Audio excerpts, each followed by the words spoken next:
This episode of Recording Studio Rockstars is brought to you by OWC, Whisper Room, and Eventide. So get ready to rock.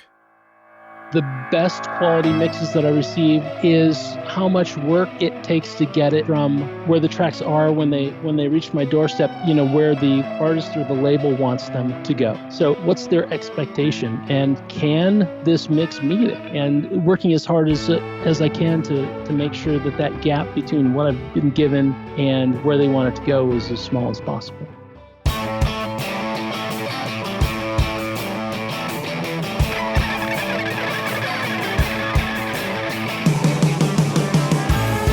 Welcome to Recording Studio Rockstars. I'm Lid Shaw, and this is the podcast created to help you become a rock star of the recording studio.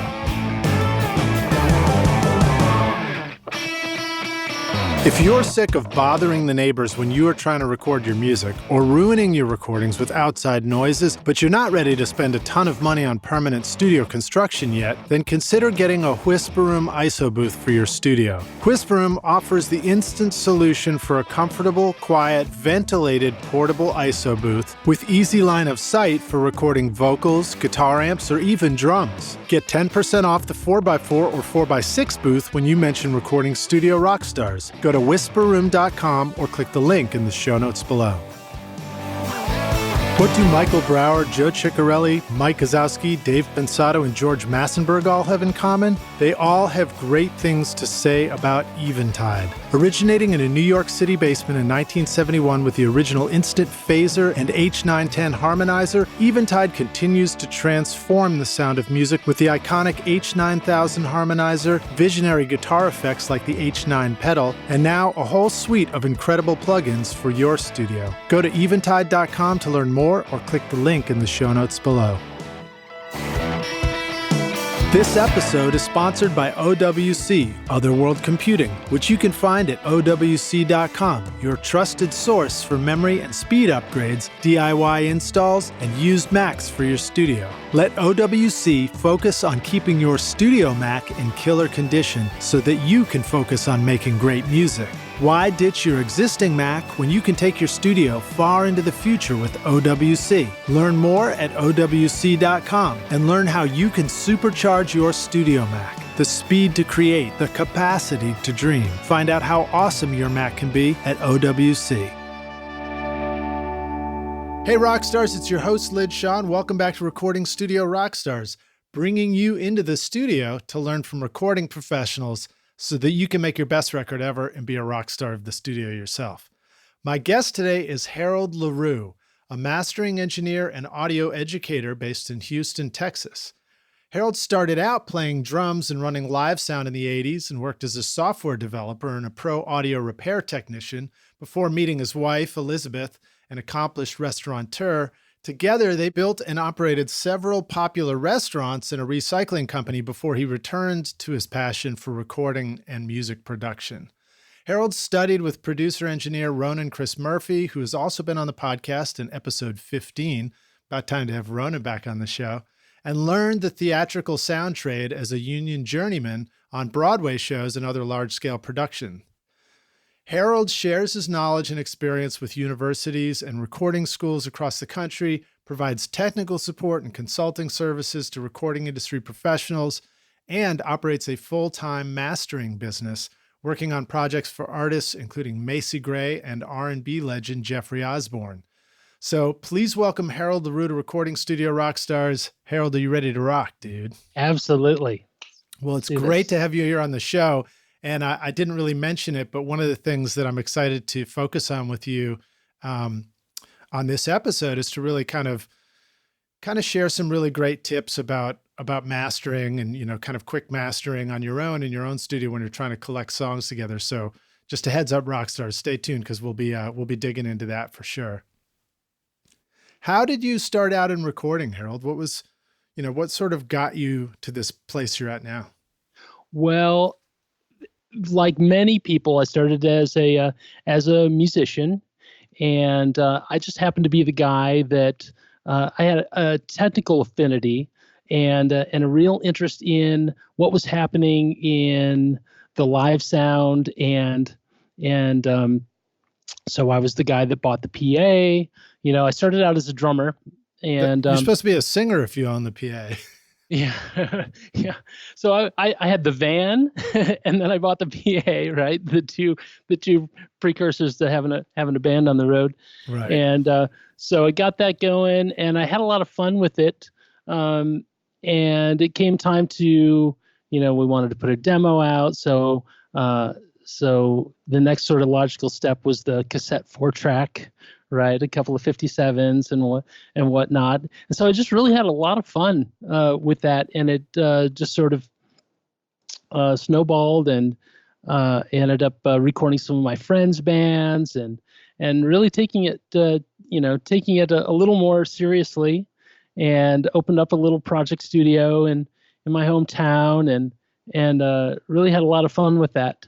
Now, were you doing like a Tascam Porta Studio kind of cassette 4-track, or did you get more into the reel-to-reel 4-track? Well, I started on a cassette 4-track, and then after a few projects, I really took it up to the next level. I got a Fostex Model 80 quarter-inch 8-track reel-to-reel. Sweet. And the accompanying I think 16-channel mixer. At the time, this would have been the late 80s. So right. So we didn't have the Mackie yet. We didn't have the Mackie yet, but we did have some of those groovy little Alesis effects units. They had like micro gates and micro verbs and the MIDI verbs and all that stuff. So I had kind of a mishmash of both live sound gear and a couple of sort of recording specific pieces. So I had direct boxes, and I had, lives, microphones that were like 57s, 58s, Sennheiser 421s, and that sort of thing. So I had a little collection going of stuff. But yeah, I ended up having the reel-to-reel, and then later I really got into MIDI and drum machines and samplers, and so I had a Motu synchronizer box that would spit out SEMPTI code. So I could write SEMPTI code to one of my channels of my reel-to-reel, and then have 7 tracks of audio,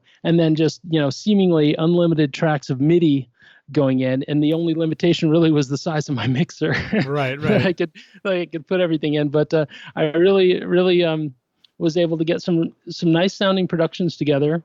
Let's pause for just a sec, because I think it's kind of fun to just briefly describe how that's different than what people picture now. So when you're talking about, you've got your 8 tracks of tape, and the one SEMPTI track is basically that's controlling the MIDI sequencer. What did you use for sequencer? Like an old Atari or something like that?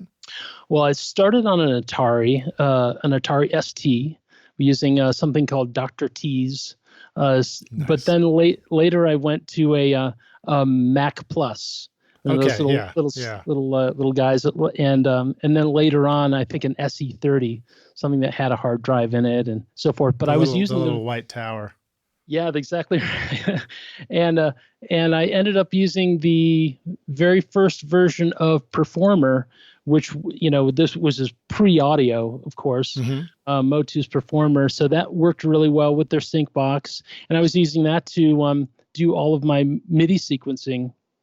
And then it would, and the synchronizer had a bunch of MIDI outputs, so I could talk to, the Roland drum machines and, Kawai and Roland synths and samplers. Right, so you literally have a MIDI box that interfaces with the computer, and then the box has a whole bunch of physical MIDI cables that have to go to a separate drum machine, a separate keyboard, and everything. That's right. And then those have audio outputs that had to come back in through the mixer, and you'd mix it all together. That's correct. Yeah. So you could really get a bunch of stuff going all at once. It was pretty exciting too, because like just the thrill of getting that stuff to work was like a big win in the studio. Yeah, exactly right. Yep. So that's what I ended up sort of developing that project studio into. I did sort of radio jingles and soundtracks to hunting videos and whatever would come through the door, I would say yes to and just do it. So all sorts of things, metal bands. And where were you at that point? I was in Jackson, Michigan, which is about 40 minutes from Ann Arbor. Hunting videos in Michigan in the north. That's great. Oh yeah. It was great. Great fun. Well, cool, man. So then, you kind of, so you sort of really got hip to the tech of how the studio worked and everything, and then went into a totally different business for a while before coming back to the mastering. I did. I ended up moving to Columbus, Ohio, and finished my studies. All the whole time I was running my project studio, I was going to school for computer science in my hometown, and then I got an opportunity to move to Columbus, Ohio, and ended up going to the Ohio State University in their engineering program, and like recording engineering or no actual engineering. Yeah, more computer science. Yeah, and engineering related studies there. Cool. That was something I'd been doing for quite a while. My original interest was in art, and I couldn't really afford to go to the pricey Detroit art schools. So you're saying your artwork didn't pay for art school? Is that what you're trying to tell us right now? It didn't. But it sure got me through high school. Yeah. I sold a lot of art in high school. But no way, that's awesome. Yeah, that was a lot of fun. Just doing projects for people. But when the rubber met the road, it was really it wasn't something I could really afford. Art school can be a little bit expensive. So I fell back on my second skill set that I thought could move me along, and that was computer programming, which I had an affinity for. And so I ended up going to Columbus, Ohio, studying computer science.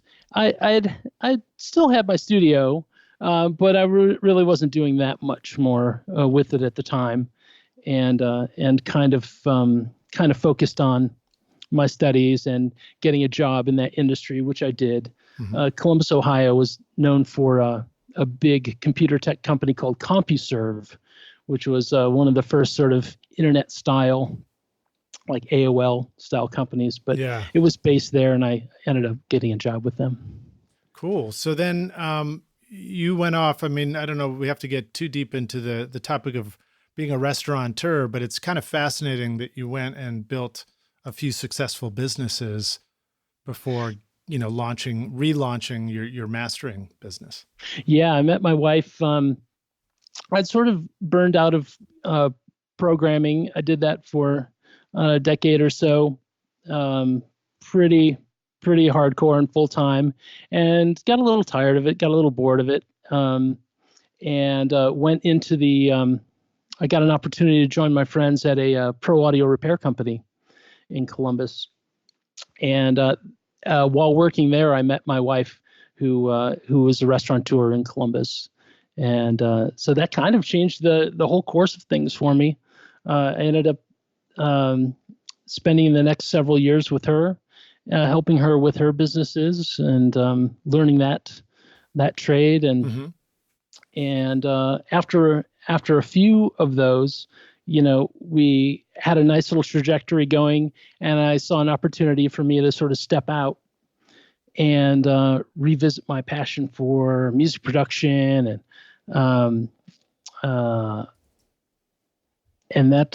it kind of it's grown from there. It kind of took off, and I ran with that.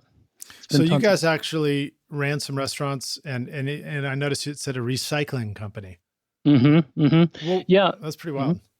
Yeah, my wife is very much into community building and leaving a community better than when she found it. And one of the things that she was finding is that she was able to recycle so many things, glass and cardboard and aluminum and all the standard things.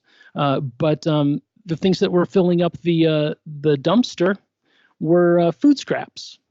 And there was nothing to really be done with those except send them to the landfill. So she had to change a couple of laws in Ohio to allow food scraps to be recycled.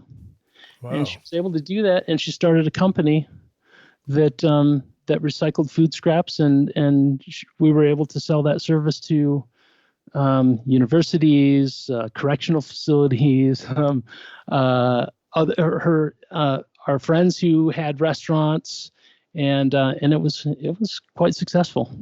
So, Harold, one of the things I like to ask guests on the show is to share an inspirational quote to kind of get us kicked off on the show. You got anything that gets us excited about hitting the studio?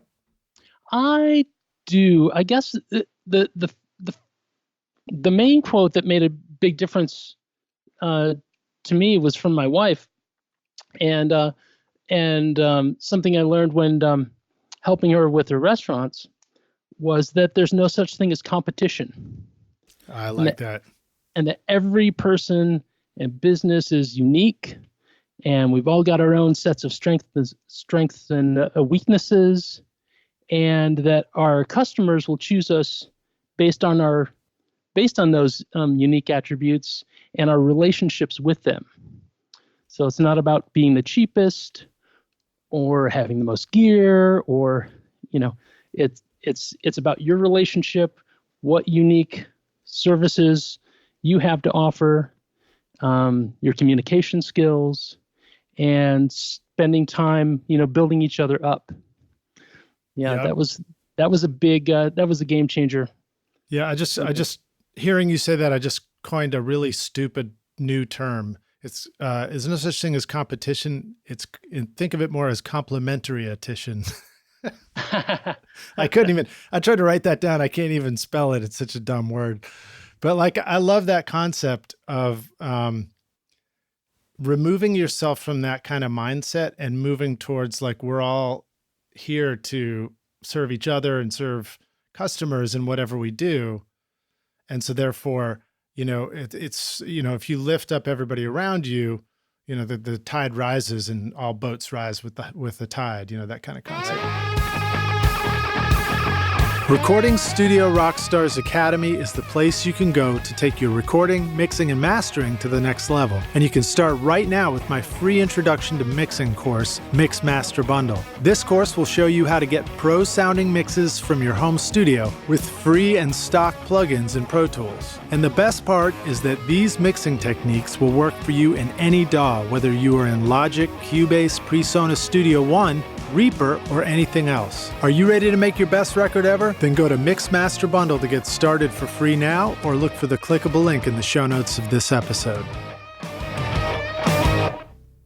We were just touching on your experience in these other businesses, which are very service-oriented, restaurants, and recycling. I mean, literally recycling is like, how can I help you manage your garbage, Yeah.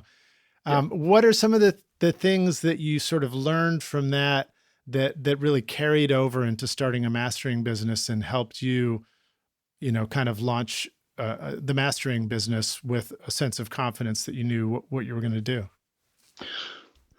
Well, I think it allowed me to not worry so much about what other people are doing or what they have, but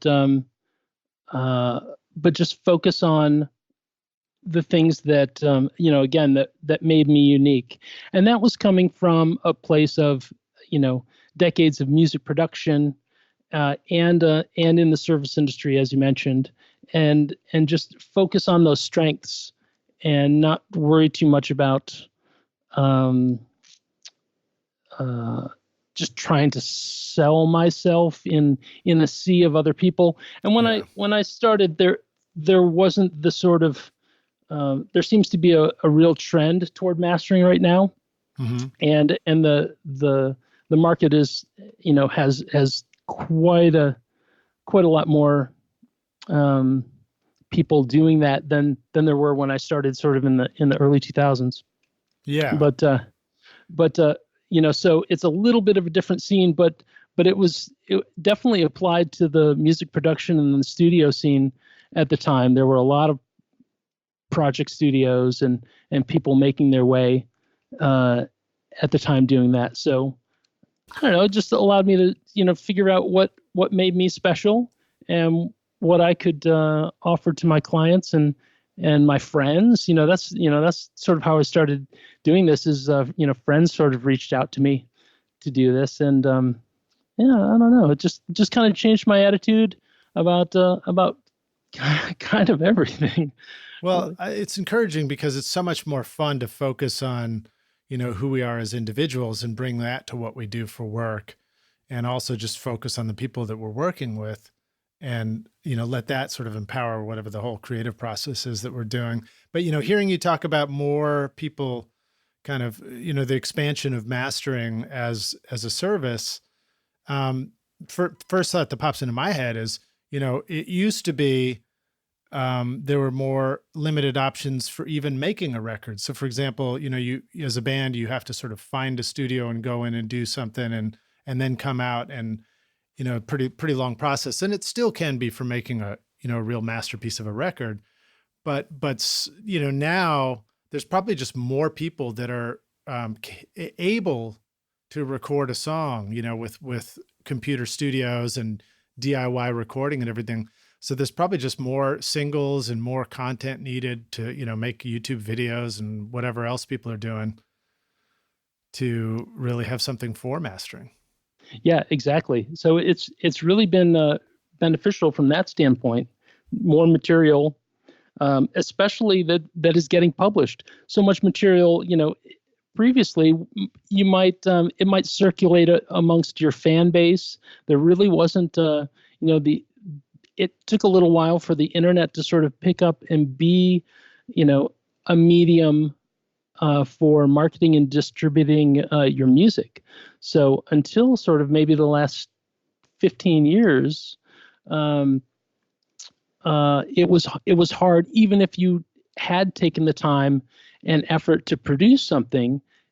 Distributing it and getting it out to a wider audience, was a little more difficult. It took more effort and ingenuity and industry knowledge and cash, all of that to get your music heard by a larger audience. Whereas now, the home producer, it has to start thinking about the various formats they might release things in, and the specifications for them. So many more things that they didn't really have to think about before. Yeah, absolutely. Yeah, I totally agree. And it's a really cool thing that more people can make music more quickly, think about that process, get it mastered, and then release it. And, with services out there now, DistroKid, for example, is one I've been looking at. You can release your music, and in 48 hours, it's available everywhere on the internet and all streaming services. It's pretty amazing. It really is. I love it. Well, so one of the things that was cool about your stories, you talked about going out and learning from a previous guest on the show, which is Ronan Chris Murphy. And I wonder if you could just kind of share the story of going and doing the recording boot camp with him, if that was what you did. Yeah, I'd love to. It was during the time when I wanted to move from back into my passion for recording, and Ronan, I'd been sort of doing my research and watching YouTube videos to sort of get my head back in the game, and more and more his videos kept popping up in my feed, and they were just fantastic.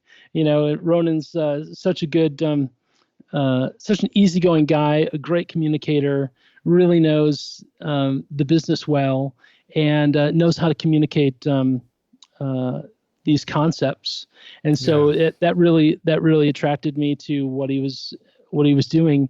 And when I realized you could go out there and study with him, at his boot camp, I was really sold. It was kind of a no-brainer for me at that point. So we made that happen. And, did you come back with 6-pack abs as well?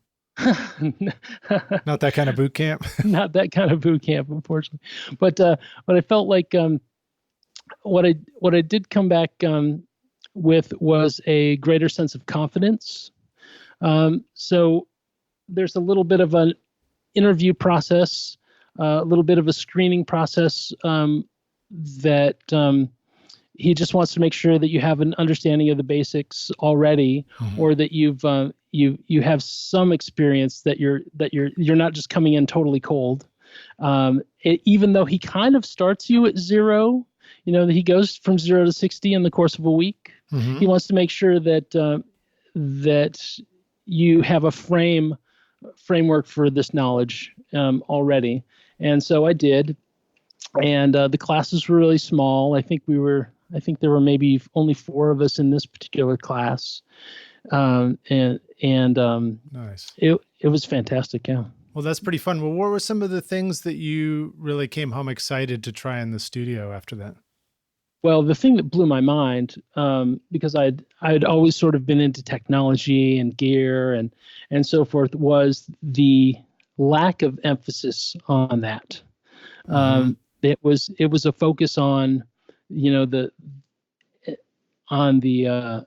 fundamentals of the song itself, the arrangement, the player, the instrument, the room, and then once you get everything right, then how to capture it properly. And again, it wasn't an emphasis on having a tube compressor or a expensive EQ or a high powered recording system. It was having a microphone that was suited to the job, learning correct microphone placement, and the other elements of the signal chain on the front end. So it was really a nice preamp that's not going to be too noisy, that doesn't have to be a Neve, Right. It doesn't have to be super expensive, but one that's clean and has a dynamic range capable of capturing the air that's moving in front of that microphone. So that was the kind of paradigm shift for me. It was a focus away from sort of the gear and the mixing side of things into getting it right, in front of the microphone and making sure that you capture it correctly. I like that. I like that word, make suring. That was a good one. Make suring. What about, well, let's look at a couple of those really quickly. If you remember, I mean, I know I'm putting you on the spot to remember, the things that you were thinking at the time, but song, for example, what was one of the first takeaways for you about making sure the song was good? Well, mostly the arrangement. And having something, the song itself and whether a song is good or bad is totally subjective, of course. Right. But the arrangement of that song can really make such a difference in the next step, the mixing step. So making sure that the artist, the composer, has arranged the song in a way that allows it to be mixed easily was really the takeaway for me as far as the song goes. Yeah. So like, for example, I'm just imagining like a comment you might make on the mix. You might be like, yeah, can you just make it sound more excited and more in your face? And then maybe the answer there is like, okay, well, what things in the production and the arrangement decisions would make the parts sound more in your face and more excited? Exactly. Or if you look at, a common mistake, especially for a new band, is for the bass player to play along with the guitar part. Right. Is change those things up a little bit, or especially when the bass player used to be a guitar player who is now asked to play bass. Exactly. So just from something as simple as that, is to change that part up and create a little more air and create a little more interest in the production itself. That will take you so much farther down the road than getting a tube compressor or something, spending your money on that. If you spend your time making sure that the things that you're recording are going to help the production farther down the road, it'll make things like mixing so much easier. Now, the next thing you listed was the instrument and the room. What were a couple of things that you remember learning about making sure the instrument was good and that the room, what do you do about the room? Well, what do you do about the room? Well, first you listen to it and find out whether the room complements the production that you're going for and the instrument. Is it an intimate production? And do you happen to be in a super live room where, that may not, maybe you're going for something quiet and close and intimate, but you're hearing all this boominess coming off the drywall and the low ceiling and the tiled floors. And, what can you do? Well, you can put a you can put an area rug down below the player, capture, to reduce some of that, those first reflections. If you are interested in the room sound and it does complement what you're going for, maybe take the time to put a microphone out in the room and capture some of that room ambience. That way you're not reliant upon artificial reverbs and things of that nature. If you've got a great sound in the room, capture it and use it. Yeah, well, it's like, you talked about intimate sound. What's interesting to me, you talked about a song is subjective, whether it's good or not. And that totally makes sense. It's a creative, artistic statement or decision. But when you get into these details, like, okay, the arrangement, the sounds that you're using, it begins to become almost like scientific in a way. There's like choices that are like, this is the way things act in reality. So therefore, if you make this decision, it's going to have that effect. Or if you make this decision, it's actually going to fight that effect. So the intimate comment, what is intimate? Intimate is something, if I was just going to pick an example, intimate is like having, a caring woman's voice close in your ear or something like that if you're a guy.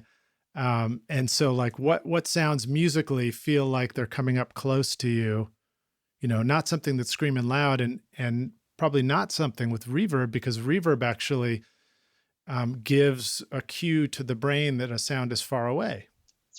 That's right. That took me a long time to say that. Sorry. Thanks for hanging in there. Sure. So I hear that in a lot of mixes that I hear, I hear the emphasis on, if we look at miking drums, on the close mics. And this is something, again, a takeaway from Ronan is, when you're miking a drum set, it's a drum set. It's not, it's the whole thing. It's this whole kit, no matter how big it is, is focus on recording the kit itself. And you can do that with just a couple of microphones, and, focus on capturing the kit itself first. And then if you need close mics on things to bring out more detail, then that's the time to use them. But so many times we're getting tracks that have almost exclusively close mics, and then they're pouring reverb on top of that with those close mics as the feed, when it might just take one or two microphones out in the room or over the kit to create some the needed ambience. So for some reason, the image of Will Ferrell in Elf just dumping loads of syrup all over his spaghetti for breakfast, that popped into my mind when you talked about pouring reverb on it. That's totally appropriate. Yeah. Well, very cool. And then let's see, what was the other thing you talked about? That, so then that room, and then the capture, and I guess that's the same thing. It's this topic of like, how many mics do you need? Do you need a lot of mics to get the drum sound you're looking for?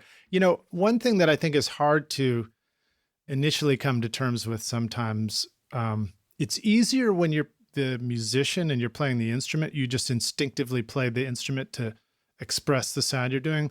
But when you're engineering, sometimes it's hard to remember to get yourself involved in the instrument and the performance to help the translation of the expression of the sound. Again, I'm getting complex sounding with it, but just the idea of like going out to the drums and changing the way they sound and tightening up the sound of the space, or, seeing like, what does it sound like if it's played quietly with a thing over the snare or whatever. And then, close your eye for a second and listen to it. And if you don't hear something that really gives you a sense of how you want that drum to sound in your final mix, then you might not have the instrument you're looking for to begin with. That's right. Or you may need to just treat it in a small way to nudge it in the direction that you're looking for. So going in with an idea of what you want it to sound like, instead of just throwing yourself at the process, which can be good too. But if you go into it with an idea or a sense of what you want the final product to be, or the final results, you'll know that, this happened to me A specific example, the kick drum was a little bit too live, and we were going for sort of a tighter pop sound. And so it was time to throw a pillow in the in the kick drum, and boom, we got that nice tight sound. We didn't have to retune the drums. We didn't have to move a microphone around. We didn't have to do anything more than just throw I think it was a towel. Wasn't about 10 plugins. Exactly. It was let's throw a towel into the kick drum against the front head, and voila, there we were. It was perfect. Well, that's very cool. So now one of the things that you do, I know with your mastering, and maybe you can talk about this for a sec, is you try and have an interaction with your clients. So people are bringing you mixes to master, and you're like, you don't just need to drop it off and then come back to pick it up later. Like you like to work with somebody and help them make sure that the choices they're making, I guess at least at this point at mix, are some of the right choices, so that the what you're working with to begin to master it already sounds as good as it's going to sound, right? That's right. And I love it when I've got the opportunity to work with the mixing engineer and the artist on their mix sort of just before they've done their final prints. And if I can hear it when there's an opportunity to make a tiny tweak or two, that can really make all the difference and save a lot of time and push the level of production higher at the end. So for example, if there was a little bit too much of, if they were maybe in too small of a room, or that room wasn't treated well, you can get hear a lot of that small room ambience in especially the drums and the vocals, things that are recorded sort of out in the room, out in the open. You can get a little too much of that, especially, and that can be a problem when that it contrasts the idea of the final production that you're going for. Maybe you want a big, wide, lush sound, but you're hearing all of this small room ambience, that sort of 300 and 400 hertz, tong sort of sounds that can really build up and kind of put you in a different space. So if the idea of the production is to have you in this nice, wide, lush ambient space, and you're hearing all of, and your mind keeps getting dragged, and your ears are dragged back into a small space, that's counterproductive. So if I hear that, so my natural tendency might be to do a little notching EQ in that area to maybe reduce it so it's not quite so prominent. But if I've got the opportunity, and if the engineer and the team has the time and the interest in making a change, then I might suggest that, hey, if you look at 340 or something like that, and you're able to cut 2 or 3 dB out of that on just the drum overheads, you're going to really reduce that small room effect in this track, and then I won't have to make a cut on everything. So mastering is I'm only essentially given 2 tracks. If I do anything to a track, I'm doing it to every single instrument. So if they can make a small correction on the individual track itself, maybe there's some ringing in the bass guitar, or a big problem is sibilance in the vocals, maybe a little too much. If instead of me putting a de-esser or a dynamic EQ on the whole track itself, which is going to affect everything in the high end, in that 6, 7, 8, 9K area, like the guitars and cymbals. If the problem really is just on the vocal, I might suggest that they go back and add a little de-esser to the vocal track. Yeah. What's cool to me is it's the concept of saying, like, you're mastering a project, but instead of limiting yourself to the tools that are only in your studio, you're extending your capability to include the tools that exist in the mix studio before it even arrives in your inbox, Right, because that's where I started, so I started in that sort of production, recording, mixing realm. So my brain is very familiar with the tools and the techniques that are available in their realm. So if I can be helpful in that way, I love to, and it really pushes the whole production higher overall. Very cool. Well, so one of the a couple of the names of people you worked with, one was Macy Gray, who's fantastic, and Jeff Osborne. I wonder if you wanted to share any cool, fun stories about working with either of those artists. Well, I wish I could say that I had direct contact with them, but I worked through the label and their A&R, the A&R rep, and that's Mac Avenue Records, based out of Detroit and LA, and my buddy Will Wakefield, who really brought that work to me. And needless to say, I was very, very, very excited. When I got the call, I had done some work with him on his solo project, and he really liked it, and so he was able to pass some work from the label on to me, and I was very cool. I was just over the moon to do that. So I did see Jeffrey at a show afterwards, but no, I don't have a personal connection with that's him. all right. That's all right. I'm looking forward to it, though. What is some of the stuff that you remember about enjoying mastering either of those projects or just anything that comes to mind for you in those kind of vibes? Gosh, just the level of quality and of not only the performances but the mixes. So it very easy to work on. They already felt great, and it was just sort of up to me to get them ready for production. If I could add a little mojo to it or identify any issues and correct them, they would be very small. So just the incredibly high level of production and quality that came to me with those, and just great songs too. So that's always wonderful when you're at work and you're grooving along to some songs. So that's fantastic. That's always a plus. Well, so it's cool to hear you talk about, like, when something that's high quality comes in the door versus other ones where they may be presented with challenges. And you already talked in this, but let me ask this question again. Like, what's the difference between a great mix and a bad one in mastering? And can you create quality sound if it's not there in the mix? I mean, it's sort of what you were just talking about the communication process.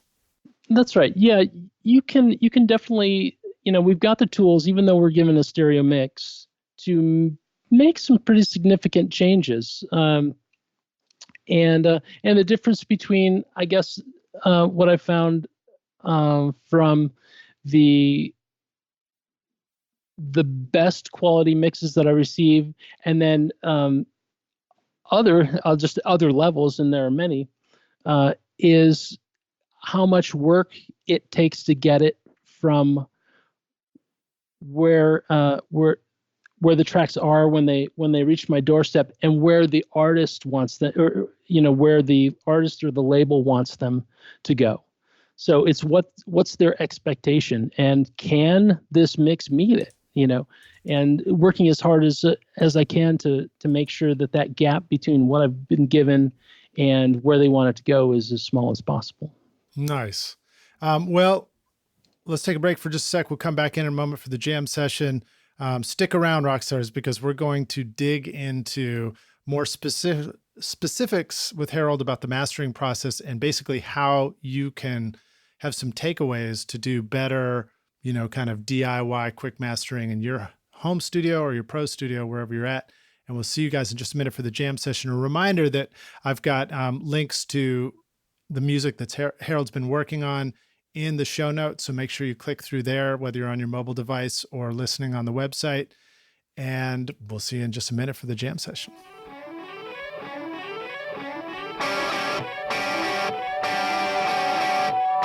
It was 1971 in a New York City basement when Eventide revolutionized the audio world by introducing the world's first studio effects processor, the Instant Phaser, and the first digital effect, the H910 Harmonizer. Eventide soon followed with the Instant Flanger, Omnipressor, SP2016 Reverb, and H949 and H3000 Harmonizers, which have been favorites of A-list mixers like Michael Brower, Joe Ciccarelli, Mick Guzowski, and Dave Pensato, and heard on countless hit records over the decades. Today, Eventide brings all that sound to your stage and studio with modern solutions like the H9000 Harmonizer, their complete line of guitar pedals, including the versatile H9 Max, and transformative plugins like Micropitch, Physion, Black Hole, and Mangled Reverb. Take your next mix in your studio to a whole new level. Go to eventide.com or click the link in the show notes below. Are you sick of bothering family and neighbors when you're just trying to rehearse or record your music? Do outside noises or computer fans get into your studio mics and ruin your recordings? You could book a pro studio to record every time, but that would add up quickly, and doing permanent construction to soundproof your studio can easily cost up to $100,000 or more. Trust me, I know. And you can't take that with you when you eventually move the studio. Don't you wish there was an easy solution right now? Whisperroom IsoBooths offers a simple way to install a comfortable, quiet, ventilated IsoBooth in your studio with easy line of sight for recording vocals, guitar amps, or even drums in a variety of sizes. For 30 years, Whisperroom has been solving studio isolation needs worldwide with IsoBooths that are shippable, portable, and can be assembled in an afternoon. Now you can get pro vocal recordings right in your home studio, practice whenever you want, and start using real guitar amps again. Get 10% off the 4x4 or 4x6 booths when you mention Recording Studio Rockstars at whisperroom.com or click the link in the show notes below. Are you using a Mac in your recording studio? Are you tired of feeling like the studio setup you worked so hard to create is becoming obsolete too quickly? Wouldn't it feel great to have a trusted friend to help you keep your existing Mac and studio setup current and relevant so that you can focus on the thing you love most, which is making great music? Well, now you can rely on OWC, Otherworld Computing, which you can find at OWC.com, whose mission it is to help you get the most mileage out of your Mac. Whether you need to upgrade your RAM, install an SSD, add more connectivity, or simply find a great used Mac that's ready to rock, OWC will help take your studio far into the future with a vast library of DIY install videos, 24/7 friendly support, and free shipping in the US on most items over $49. Why get frustrated and ditch your existing computer when you can take your studio far into the future with OWC? Learn more at OWC.com and find out how awesome your Mac can be at OWC.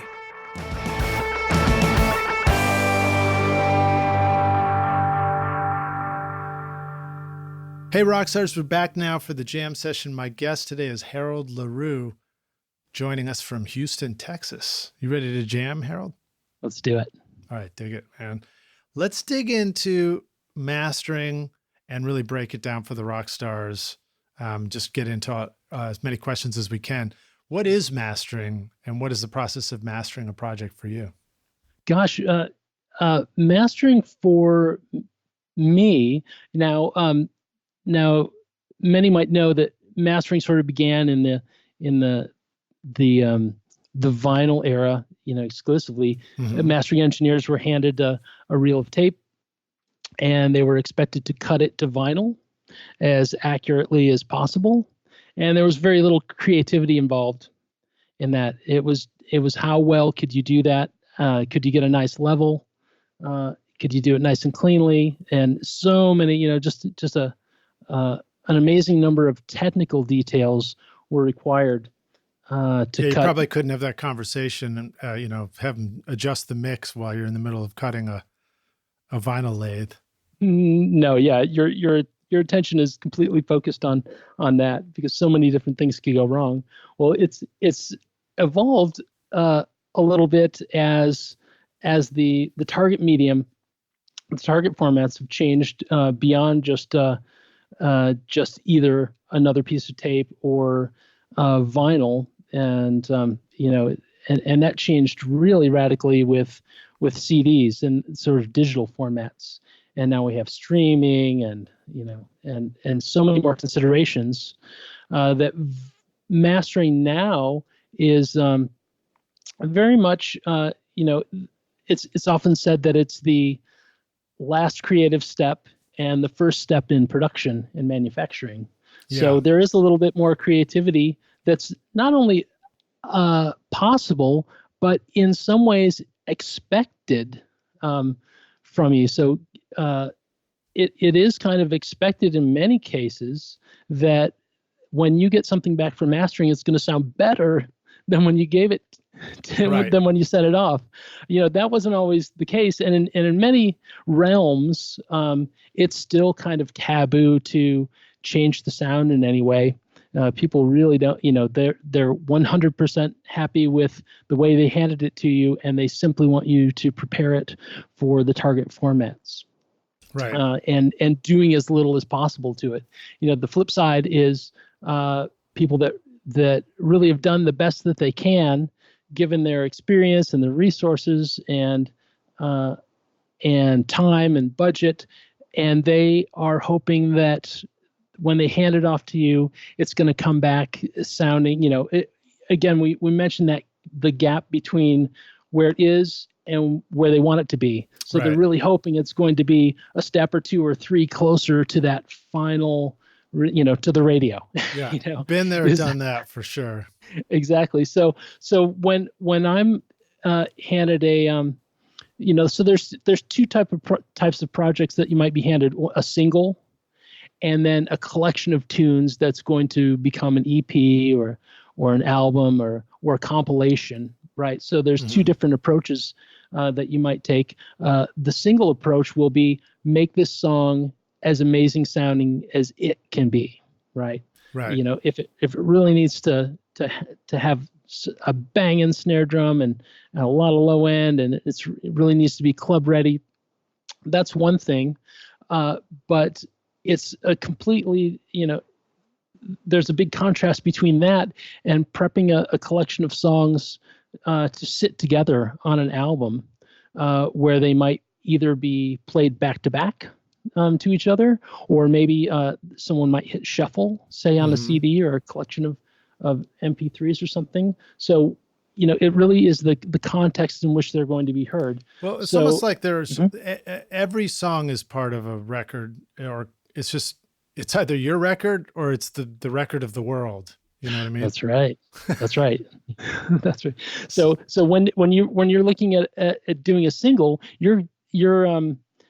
the reference is going to be every other single that is out there and people have heard, and that might be played back to back with yours. So that's one consideration. But I really enjoy being handed a collection of songs that might be recorded at different times, different players, different studios, mixed by different people. Might be different genres even on a collection. And that's really where a big challenge for for any mastering engineer is how to make these disparate sounding songs sound like they belong together, like they can sit together in the same collection. So that's a big challenge. And I don't know that, a lot of people certainly starting out realize that's a big deal, Well, I definitely want to dig into both those topics and both those variations. So one of the questions I have for you pertaining to that, whether it's a single, well, let's just start with the single, because that is like, you're not comparing the different mixes to each other. You're comparing what you're doing now to something. So is referencing important in the mastering process, and how do you set up for easy comparisons? And what are you comparing it to? How do you know what to compare it to when you're mastering a single for somebody? Gosh, well, the artists themselves may have provide you with a list of artists that they were sort of going for, or tracks that inspired them during the production or the mixing of this particular song. So the artist, they may provide you with some references, and I used to ask for that pretty frequently, less so now, just because I listen to a lot of music in my room, and in a lot of different genres, and I'm just comfortable with I know what things are supposed to sound like in my room. So I rely on references less and less. But if the artist has something they want me to consider while mastering something, I absolutely will. And then, to your other question, how to compare what you're working on with the reference. There are some really cool plugins out there that you can just put on a spare track and load in a bunch of references. There's a Sample Magic makes one that's called what is it called? Something AB. Is it the Magic AB? Magic AB, yeah, that's a fantastic one. And I think Plugin Alliance just came out with, I think it might be by the same company, just redistributed. But there's another one, Plugin Alliance just released one very similar, and so that's a great way.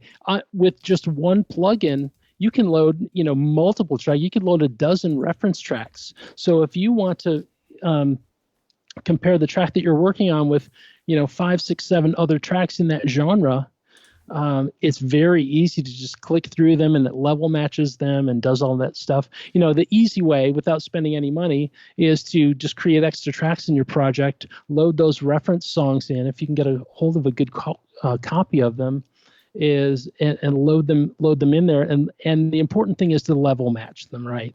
So that your reference track isn't louder than the track that you're working on, so that you have a nice a valid playing field. You're comparing apples to apples. That makes sense in the mix versus reference situation, because when you're mixing, you're typically leaving yourself a lot more headroom.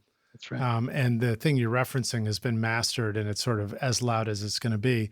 Does that also apply in the mastering process, or do you find mastering means that you actually need to leave the loudness of the reference? In other words, are you trying to make sure yours compares in loudness to a reference? And then also, how do you know how loud to make a mastered song? Well, there's 2 steps, 2 different sort of loudness realms you might be in. One is the first one is before. So when you're working on a track, your first thought isn't how loud can I make this. So your first thought isn't to compare the loudness of one track to another. It's to compare the tone and the different elements of the production. So I will actually bring the reference track down to meet my my sort of pre-maximized or pre-limited version while I'm working on it. Well, so when I'm listening to tone, if I'm doing some corrective EQ, if I'm running through the analog chain or whatever, all of these different tonal issues are before I push that level up to wherever it's expected to be. So I'll bring that reference track down to what my working level is. And then once I'm happy with that, then at the final stage, to answer the second part of your question, when I am, sort of looking at what that final output level should be, or where the artist wants it, or how that relates to the reference track, I'll run that reference track at full volume, and see where it's peaking, and listen to how it sounds at that level, and see what I need to do to get the track that I'm working up. Well, that's very cool. That's a great tip. So it's like, start with the tone and the personality of the track first, and then go for the level matching.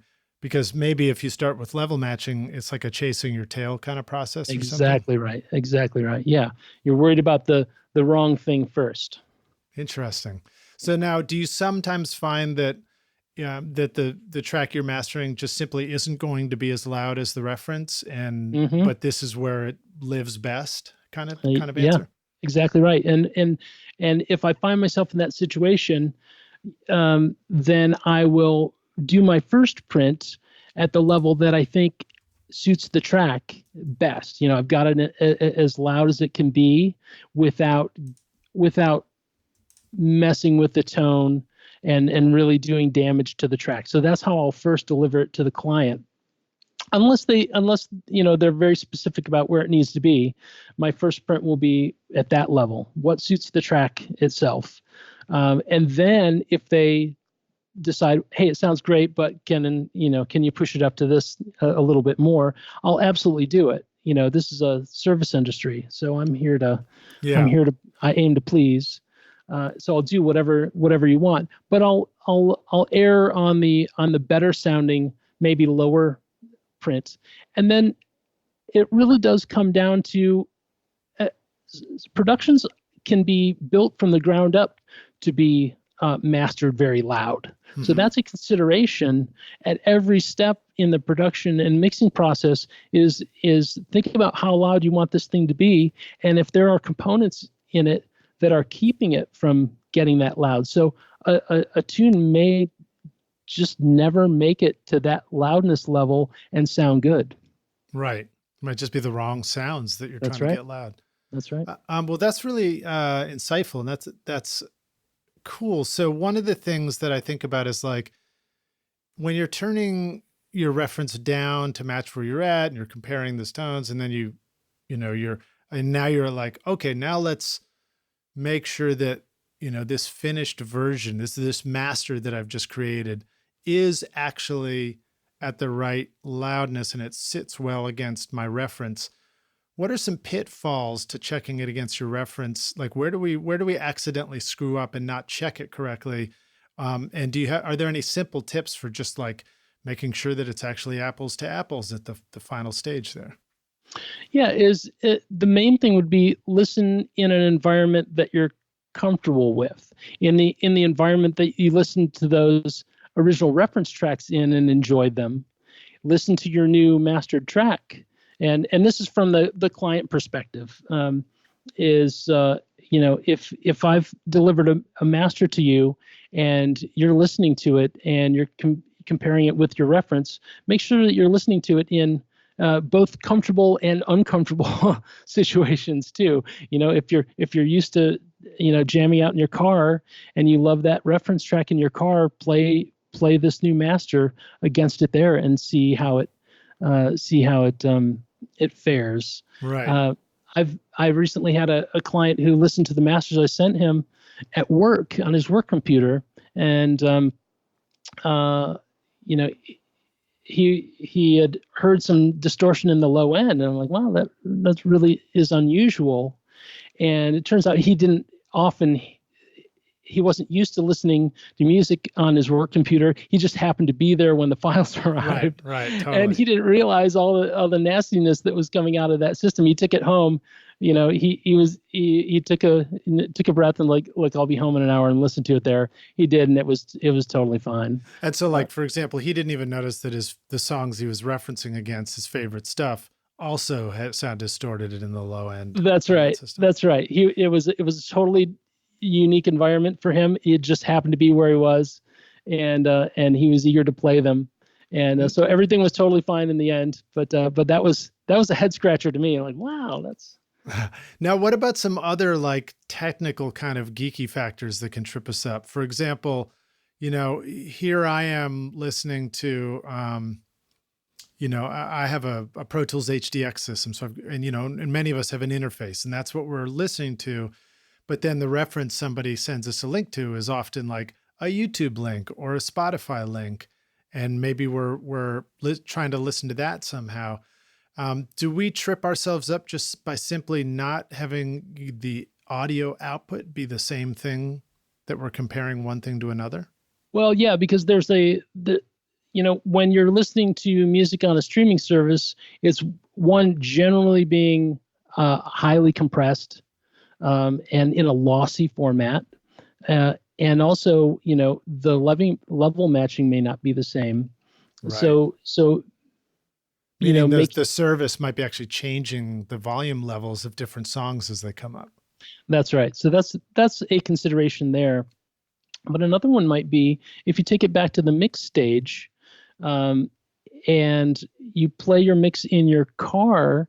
A really great technique, something that I would use often, is to turn turn the bass and the treble all the way up or down or any combination of those? And does your track survive that? Oh, that's interesting. That's a cool tip. Because you never know where someone's EQ settings are going to be in their car. Very often it's a big smiley, the smiley face graphic EQ sort of thing where the bass and the treble are really kicked up and maybe the mids are turned down. But if you listen to most tracks on the radio or your favorite commercial tracks and you do that to them, they're still going to sound great. Or they're still going to sound pretty darn good. They're not going to, in general, start going into a high level of distortion or really, really bottoming out. They're going to kind of sound like that the track that you love and So that's a really good way to test your mix out against something you might want to submit to mastering. Does it survive that particular type of car test where you're really tweaking the EQ, flat, bass all the way up, treble all the way up, treble all the way down, bass all the way down. A really well done commercial track is going to survive that and still kind of resemble itself. Well, so a couple of interesting thoughts about that. One is that's a great way it's almost like taking a sonic magnifying glass to your track and really taking a close look at the different details, like the low end and the high end. And the other is just simply, that song you just finished, there are a lot of people out there that set their car stereos completely different from the way you do, know, and somebody's just going to jack up the bass or jack up the treble. And that's the way they like listening to stuff. And if yours doesn't survive the test, then they're just going to, a big grimace when your song comes on. That's right. And then this is a shout out to an intern and an assistant that worked with me here. I think it was Chase. Chase, if you're listening, shout out to you, man. Hope you're well. And he was talking about a trick like that a long time ago too, about actually doing that in the mix process in the studio too, where you have sort of like an EQ plug-on that you can throw on, an EQ plug-in you can throw onto your stereo master bus just for checking, where you boost a ton of low end and boost a ton of highs and boost a ton of mid range. And it kind of gives you an indication of what it would sound like in those environments. Of course, if you're going to do that trick, you would have to turn down the level of that EQ at the same time, or else you're just clipping the output of your converters. But it just reminds me that those can be cool tricks for just kind of highlighting a little EQ highlight on your mix. Yeah, that's exactly the same concept. Yeah, absolutely.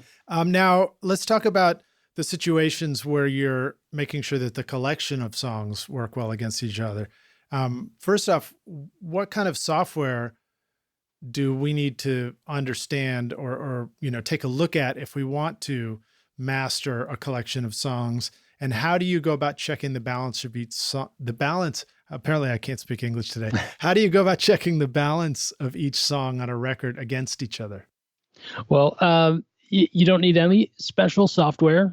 Any standard DAW will allow you to either load the tracks in. I typically put one song per track, and I'll line up the loudest section, normally the final chorus or the outro, line up that section of all the songs vertically, so that if I highlight a section of the timeline, say a few seconds or that chorus, I'm kind of highlighting that loud section on all of the songs at the same time, if I have them lined from top to bottom. Dig it. And so that will allow me to just basically solo each of those tracks up and down and in a shuffle sort of fashion. I'll not just 1, 2, 3, 4, 5, 6, 7. I'll go to 7 to 3 to 9 to 1. I'll zip all the way through there, and after I figure out what my target level is, where I need that level to be, and that might be with the very first track, is set that. I'm using Pro Tools for the first stage of mastering. So I'll use the clip gain to gain that to where I need it to be if I'm going to go through my analog chain. So it's got to be at a particular level so I don't distort my D to A's and so forth. So I'll get that right and use that as my target level for the rest of the songs, and I'll get those sort of all in the ballpark, and then I'll listen for, and then the next step, once I sort of get them all to the level they need to be, is I'll start listening for tone. How much bass do they need to have? How much high end is there? Is there a big mid-range buildup that we sort of discussed earlier on any of the tracks, and kind of find out where they all need to live, and start looking at them as a collection instead of individual tracks. Okay, so let me back up and say that back to you. Make sure we're sort of picking up on that. So first off, very cool. Rockstars, you don't have to have mastering software if you want to start learning how to, do a quick, cool mastering of your own collection of songs. And I will also preface this by saying, if you want your record to sound amazing, send it to a professional mastering engineer. Hands down, that's always the best choice for getting the best results. But often, even in the stage of, a production, which is taking a while. I started a record in January. It's going to take me till, I'll be lucky if I can finish it by Thanksgiving, and it's only 5 songs. But like all through that process, I really enjoy taking the collection of songs and sort of putting them together, making sure they would play well together, and being able to listen to it like that, because it really helps me listen in the car or whatever. And so like it gives, and any of us, I think, would enjoy being able to take our 8 songs or 10 songs or 5 songs and kind of tweaking them out a little bit, even if they're in rough mix state or if they're just in the mix state before mastering, and see where we're at with things. And so like being able to use Pro Tools, the same tool we're maybe already using, or whatever DAW you're using, to do this kind of mastering process, that's pretty encouraging. And then I'll try not to be too long with this, Harold, but the what I'm hearing you describe is, I used to think like if you were going to try and master in Pro Tools, you'd have to line them all up, perfect spacing and everything. And what's cool is you're like, no, you don't have to do that. Just put them all vertically above each other on a whole series of tracks, and then line up the loudest section of each song to be approximately near each other so that you can compare those levels. And I guess you would just click the solo button on each song to hear it, but not hear the others, because you just put solo in not latch mode, in XOR mode. So XOR, which means that if you solo one of those tracks, it turns off the solo on the other. Now, maybe I'm going to go too far with this question, because you talk about taking it out to analog gear at this stage, and this is the quote first stage of mastering. Maybe for those of us who only have Pro Tools, maybe this is the whole stage of our quick mastering. Right. But what if you want to put stuff now? Would you have like maybe a master bus where you're going to also bring up the whole volume of the whole record, or do a little bit of stuff to the whole? To the songs as a whole versus doing stuff to the individual songs? Am I getting ahead of myself with this question? No, you absolutely would. You might find that once you get all the songs sort of level matched, maybe they're just all perfectly mixed and you don't have to do anything to them at all, which absolutely could be the case. Let's say you found yourself at that point, or you've applied the EQ or anything that you felt each individual song needed. So you've gone through that comparative process. You've got them all to sort of live nicely together. You've dealt with any issues that you've heard. Yeah, the next step then would be to maybe put a limiter on your master bus at that point, and listen to it. I'm a big fan of the FabFilter Pro L. I think they're up to their version 2, Pro L2 now. And that's just a really amazing tool. You can put that on your master bus. It's got really nice metering on it. So you can set the metering to, let's say if your target was a CD or it was streaming or whatever, it'll sort of show you where you are in relation to that nice to your target level. And then with your input gain, you can just push that up a little bit, half a dB, 1-2 dB up from where you are to, and you'll see that level climb on your output. You might start seeing some clipping happening there, and that's the time to sort of, again, flip through the songs and hear how each of the songs sounds at that level.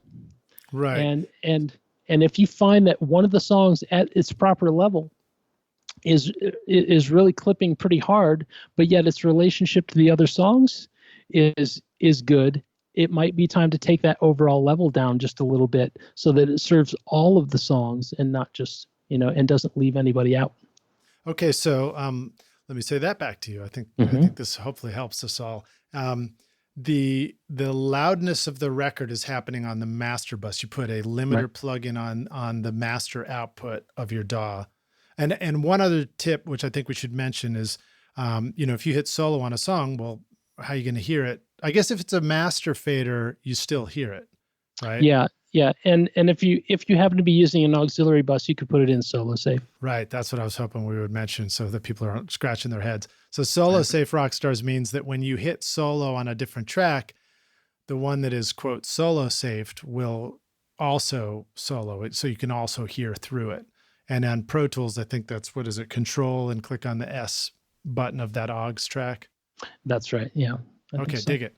So then you would, you kind of take your mixes, and maybe your collection of mixes, maybe you left yourself plenty of headroom when you were mixing, so that by nature, they're all a little quieter. What if you didn't? Do you have any recommendations for the Rockstars in terms of like making sure that the songs they're starting to master themselves with are not at the wrong levels? Yeah, that's right. And that's part of that very first process. So if I get some, and this is the same whether you're staying in the box digitally, which does happen, so a lot of things already come in with enough mojo. They don't need any more analog mojo, so that they're handed to you, but you might bring them into the DAW and realize that you don't have any headroom to work with. There's nowhere to go.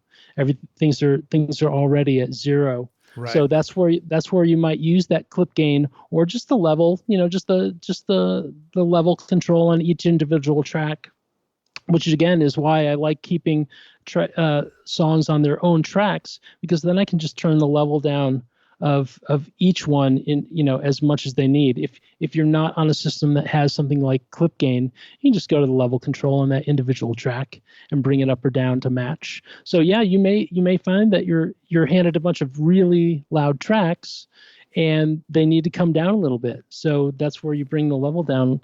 Now you may also find, and this does happen, that the mixes are so loud that they're clipping, and that clipping distortion is really noticeable and affecting the music in a negative way. You might have to go out to another tool to declip it, and to add a little some more transient detail back to that.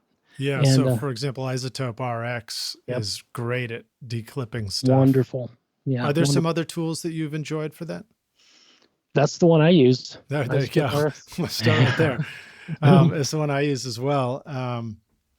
Very cool. And then, so let's see now, but do you sometimes also in that communication process with the mixing engineer, or if you're communicating to yourself, do you just say, listen, go back to that mix and print it. You turn off that final limiter you put on the mix output, and print it without that, or maybe remove the boost on the final limiter. It might be worth pointing out, Rockstars, that, if you put a limiter on your output, typically a lot of limiters have like a threshold level and then an output level. And the threshold, if you pull that fader down, usually boosts the gain up towards that output ceiling. And then that output level is sort of like, what's your ceiling going to be? Is it going to be 0, like fully, full meter throw and loudness digitally? Or are you gonna limit yourself to like 1 dB or half a dB, as far as the ceiling goes? But I guess where I'm going with that is, if you take the threshold level and push it all the way up and push your output all the way up, you may want to always have something like that on your mix output, just in case your transients and peaks are getting pushed so hot from the rest of your mix chain that it's not even the limiter that's making your mix so loud. It's like it's the way you've set up your mix.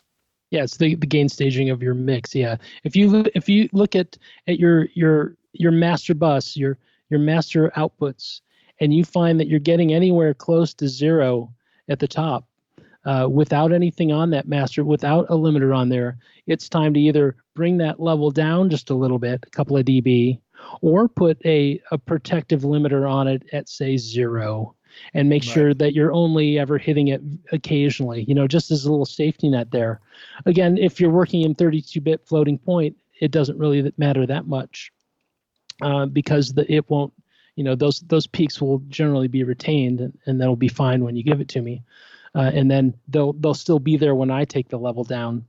Right. So 32-bit floating point essentially means flexible math is going on inside the computer, right? That's right. And then what about the master fader? Like, let's say you're mixing in Pro Tools, you're mixing in Logic. Do you find that most of the time somebody could just go to the master fader and turn it down a little bit to bring that mix level down, and that might suffice as far as reducing the output level of the mix? Let's say people were like, I really love the way my mix was sounding and I don't want to change those. I'm afraid to touch anything in the mix because it's going to lose the vibe. Can that be a good way to just simply bring down the mix level before you print it and carry it over to your mastering process? That's a perfect solution. Okay, cool. Sometimes we're scared of that too. I know on analog consoles, I would be scared of that because that would actually change the sound of the mix, Right. In the digital world, especially if it's after your final limiter, and you want to just give yourself a little bit of headroom, that's a great way to do it. Is just drop that final master fader down a little bit. Okay, great. If you're like, Harold, I don't want to take my limiter off or my maximizer off. It's part of my sound. Then leave it on. It's totally fine. Maybe just take that output level down just a couple dB. It's not gonna hurt. Not gonna hurt anything.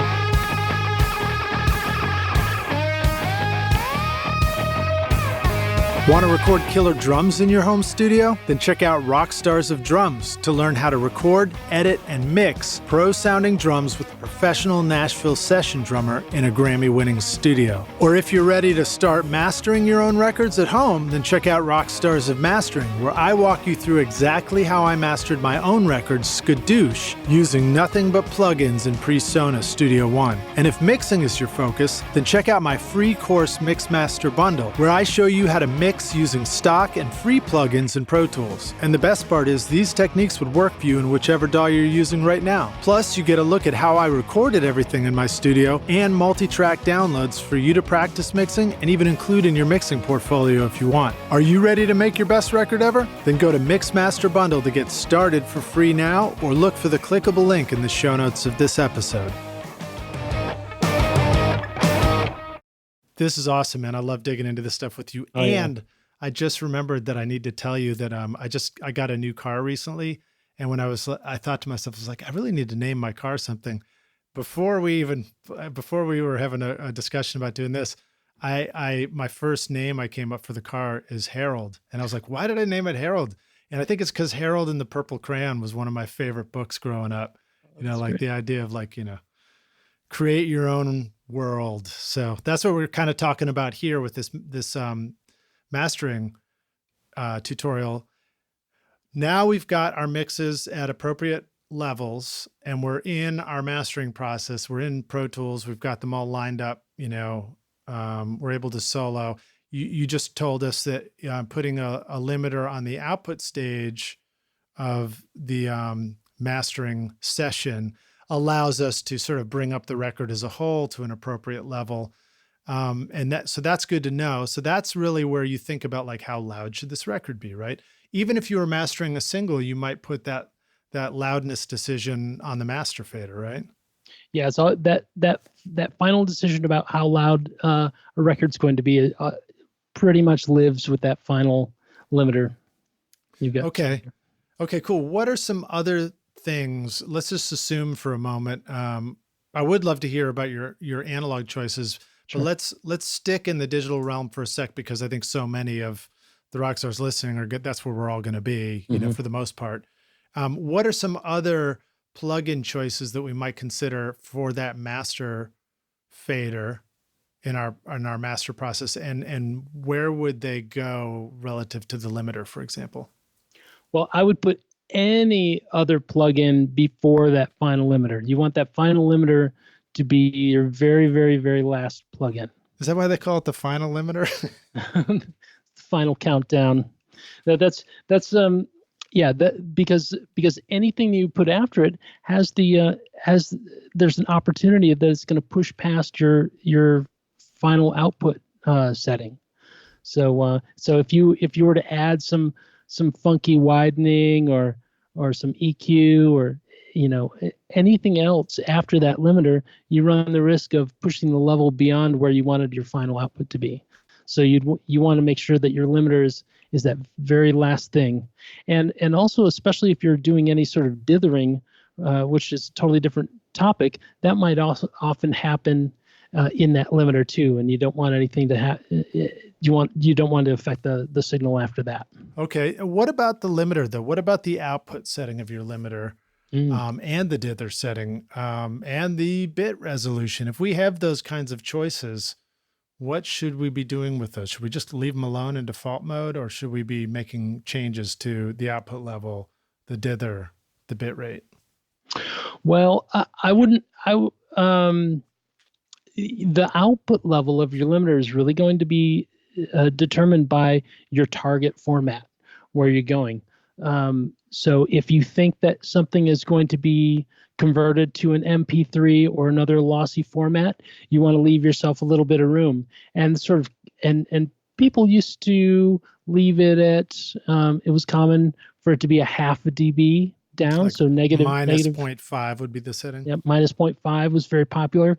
Now it's common to be to set it to -1 dB.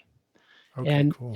And in fact, there's another element to this that we can throw into the soup, and that's the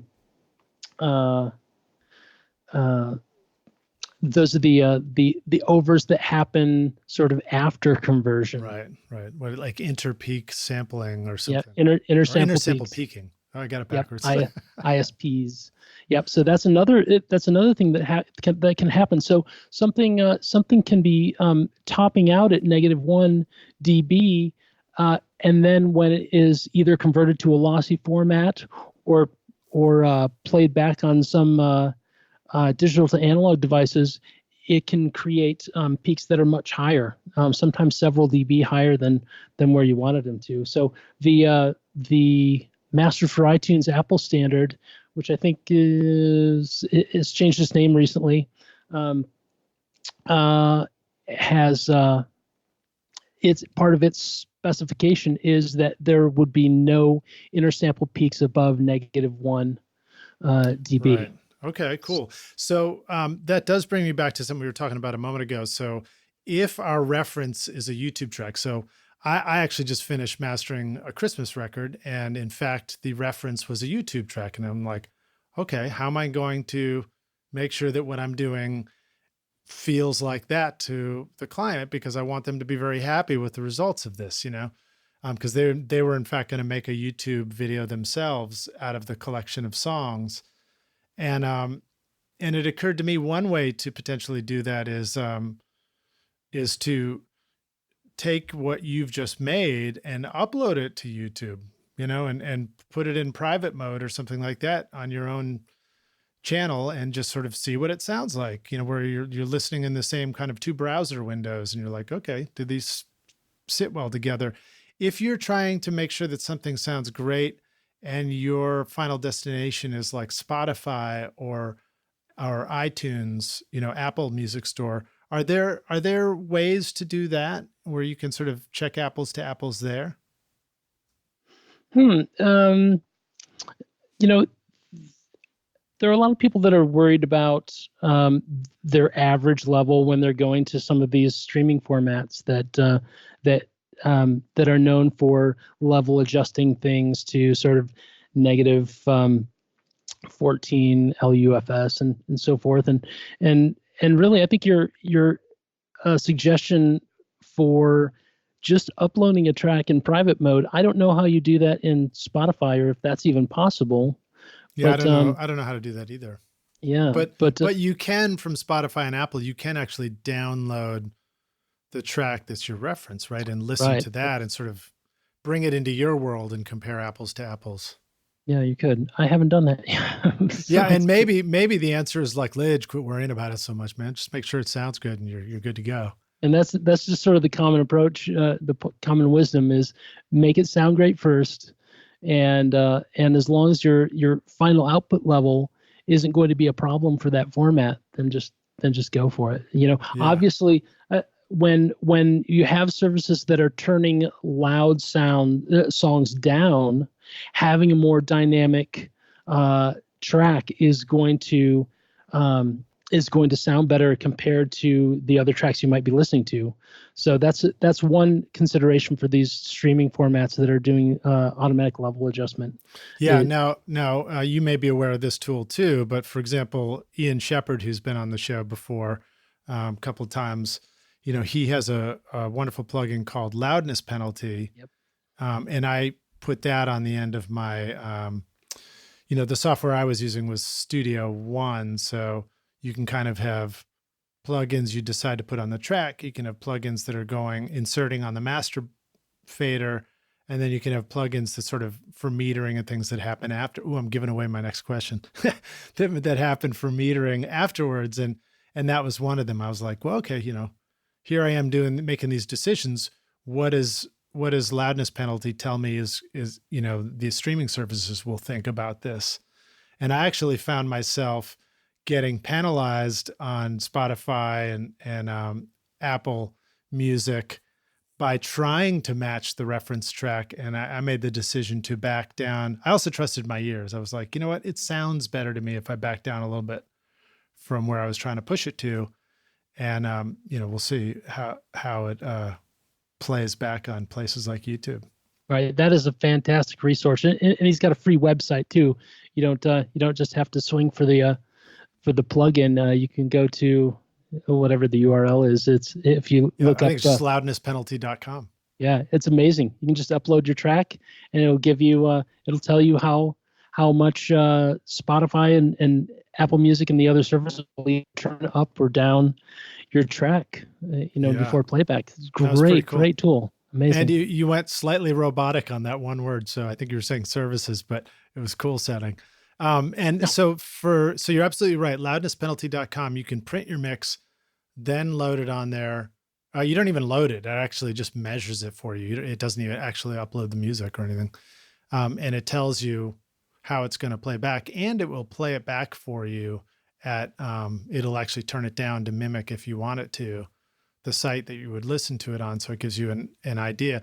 But the nice thing about the plugin, of course, is like I was able to do it in real time, make decisions while I was setting the level to see what the effect was. So that can be pretty cool too. Right. By using the plugin. Yeah.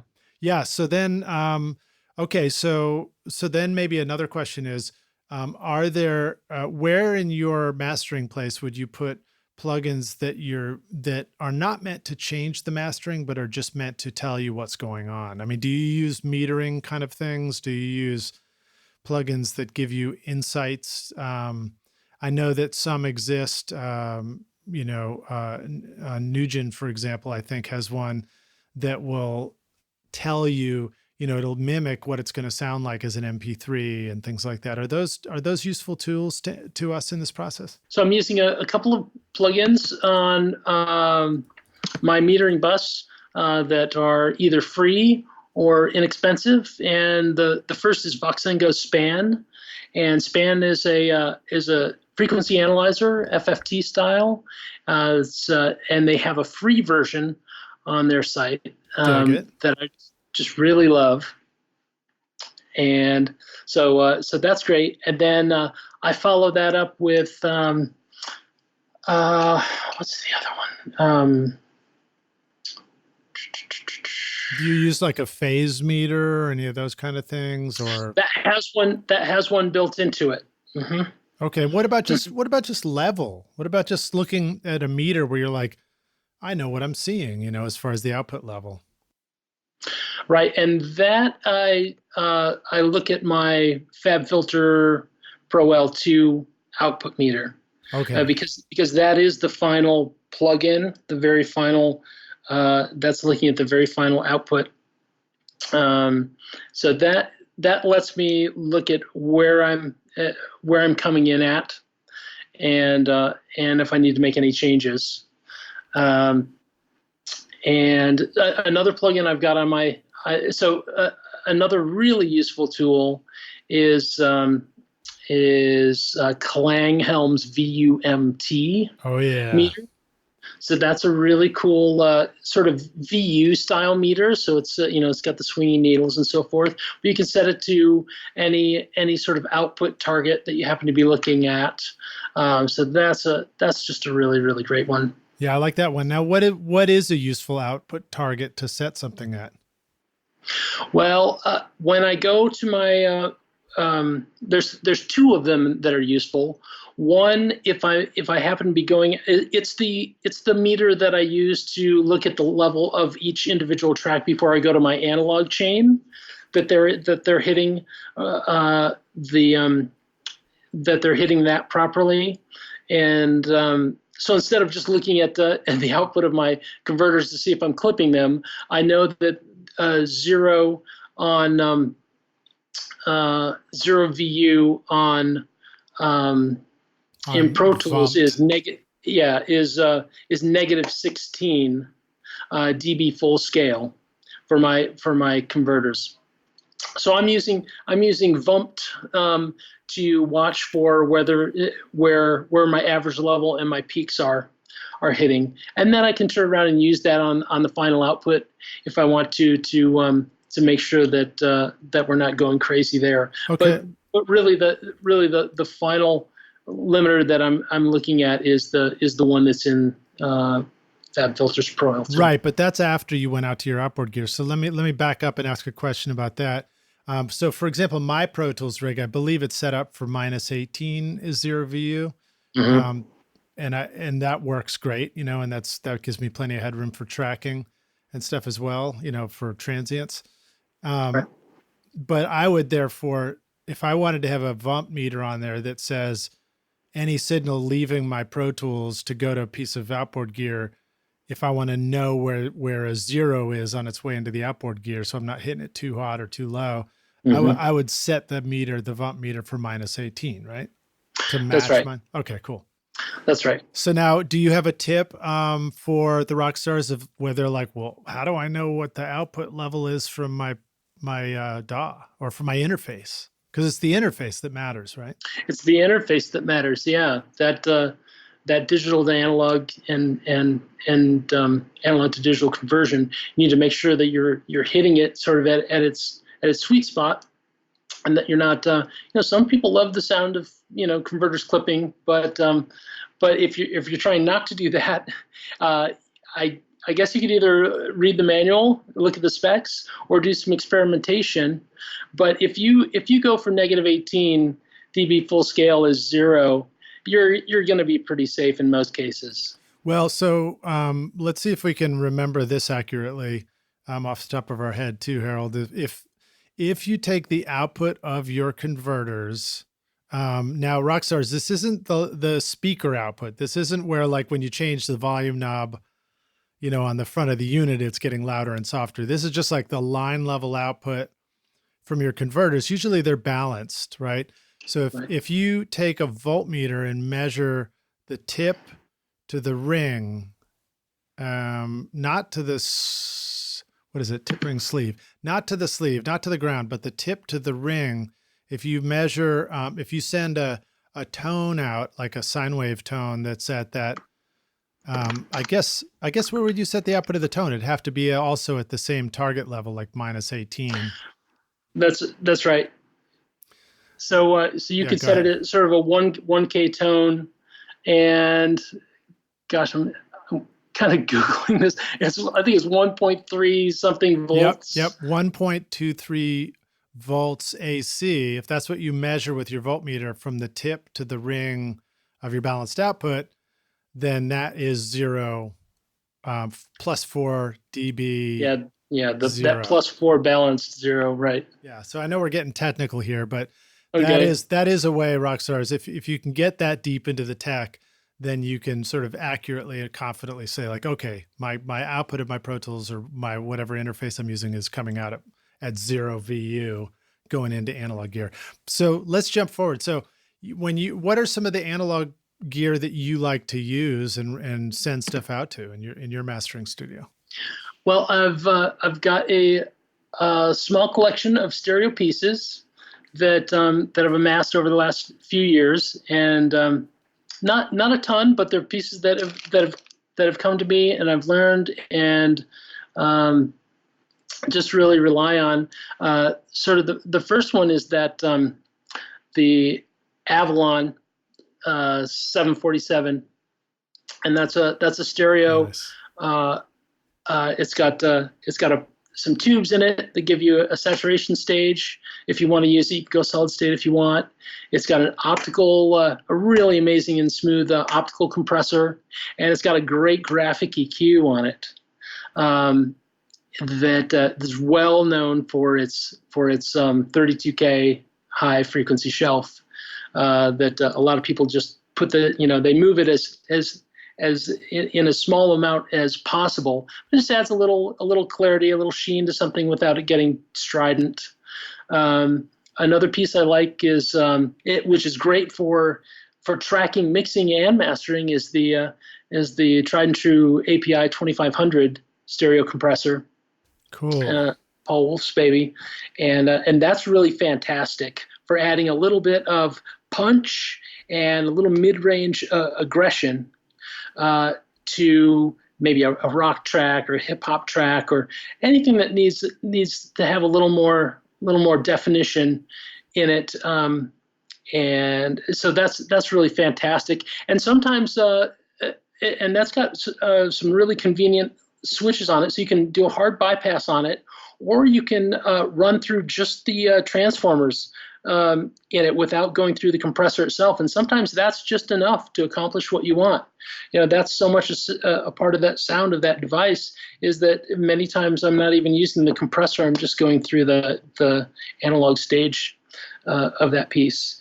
And another one I really like, everybody loves the Pultecs. Yeah.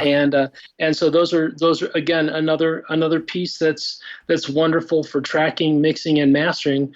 Is I've got the Retro 2A3, which is two Pultec EQs in one box, and with the wonderful tube output gain stage in it, and a couple of extra tricks.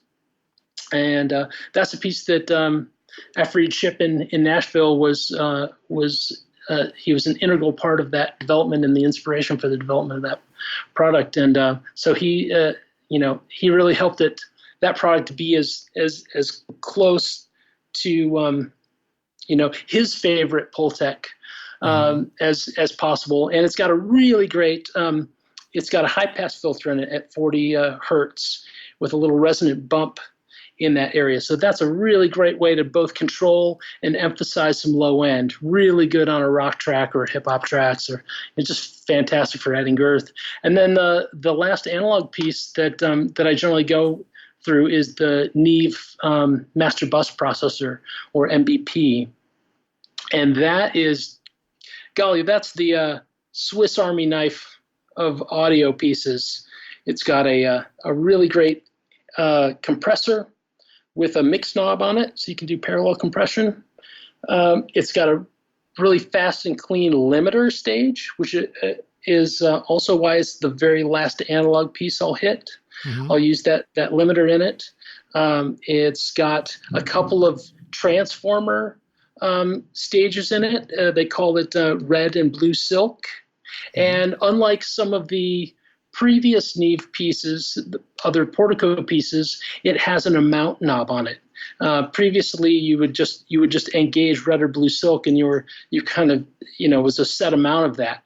But it's such a dramatic effect having the ability to dial that down, and I almost always just use it at its lowest level. Mm-hmm. It's just enough to really add some definition and sometimes some girth to a signal.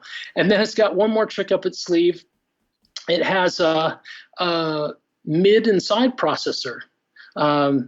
So you can not only adjust the level of the mids or the sides independently, you can engage an EQ so that at 4 different points, it's got high, mids, low mids, and lows. For each of the mid and the side controls, you can adjust the level of that. So that's a really great piece for adding some vocal definition. If maybe a track came to you and the vocals just aren't popping and they aren't as forward as they kind of need to be for what the artist wants. If you need to push the vocals forward a little bit, you can just reach to that mid control, put it on its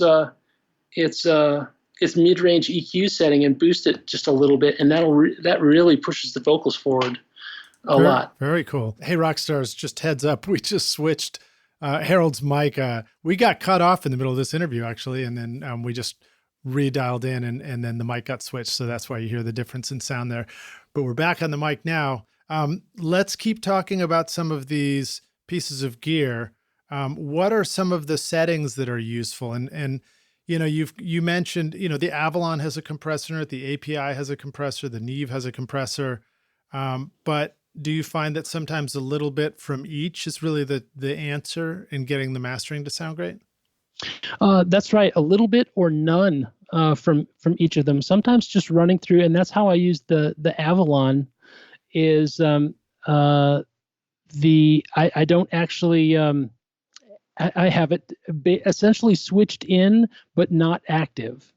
But yet it adds a presence to the sound that I really, really like. It adds some complexity and it adds some warmth and some girth to the sound that in many cases really helps. And I'm almost never using it sort of as a compressor, but as the sound of the compressor. It's just another tone.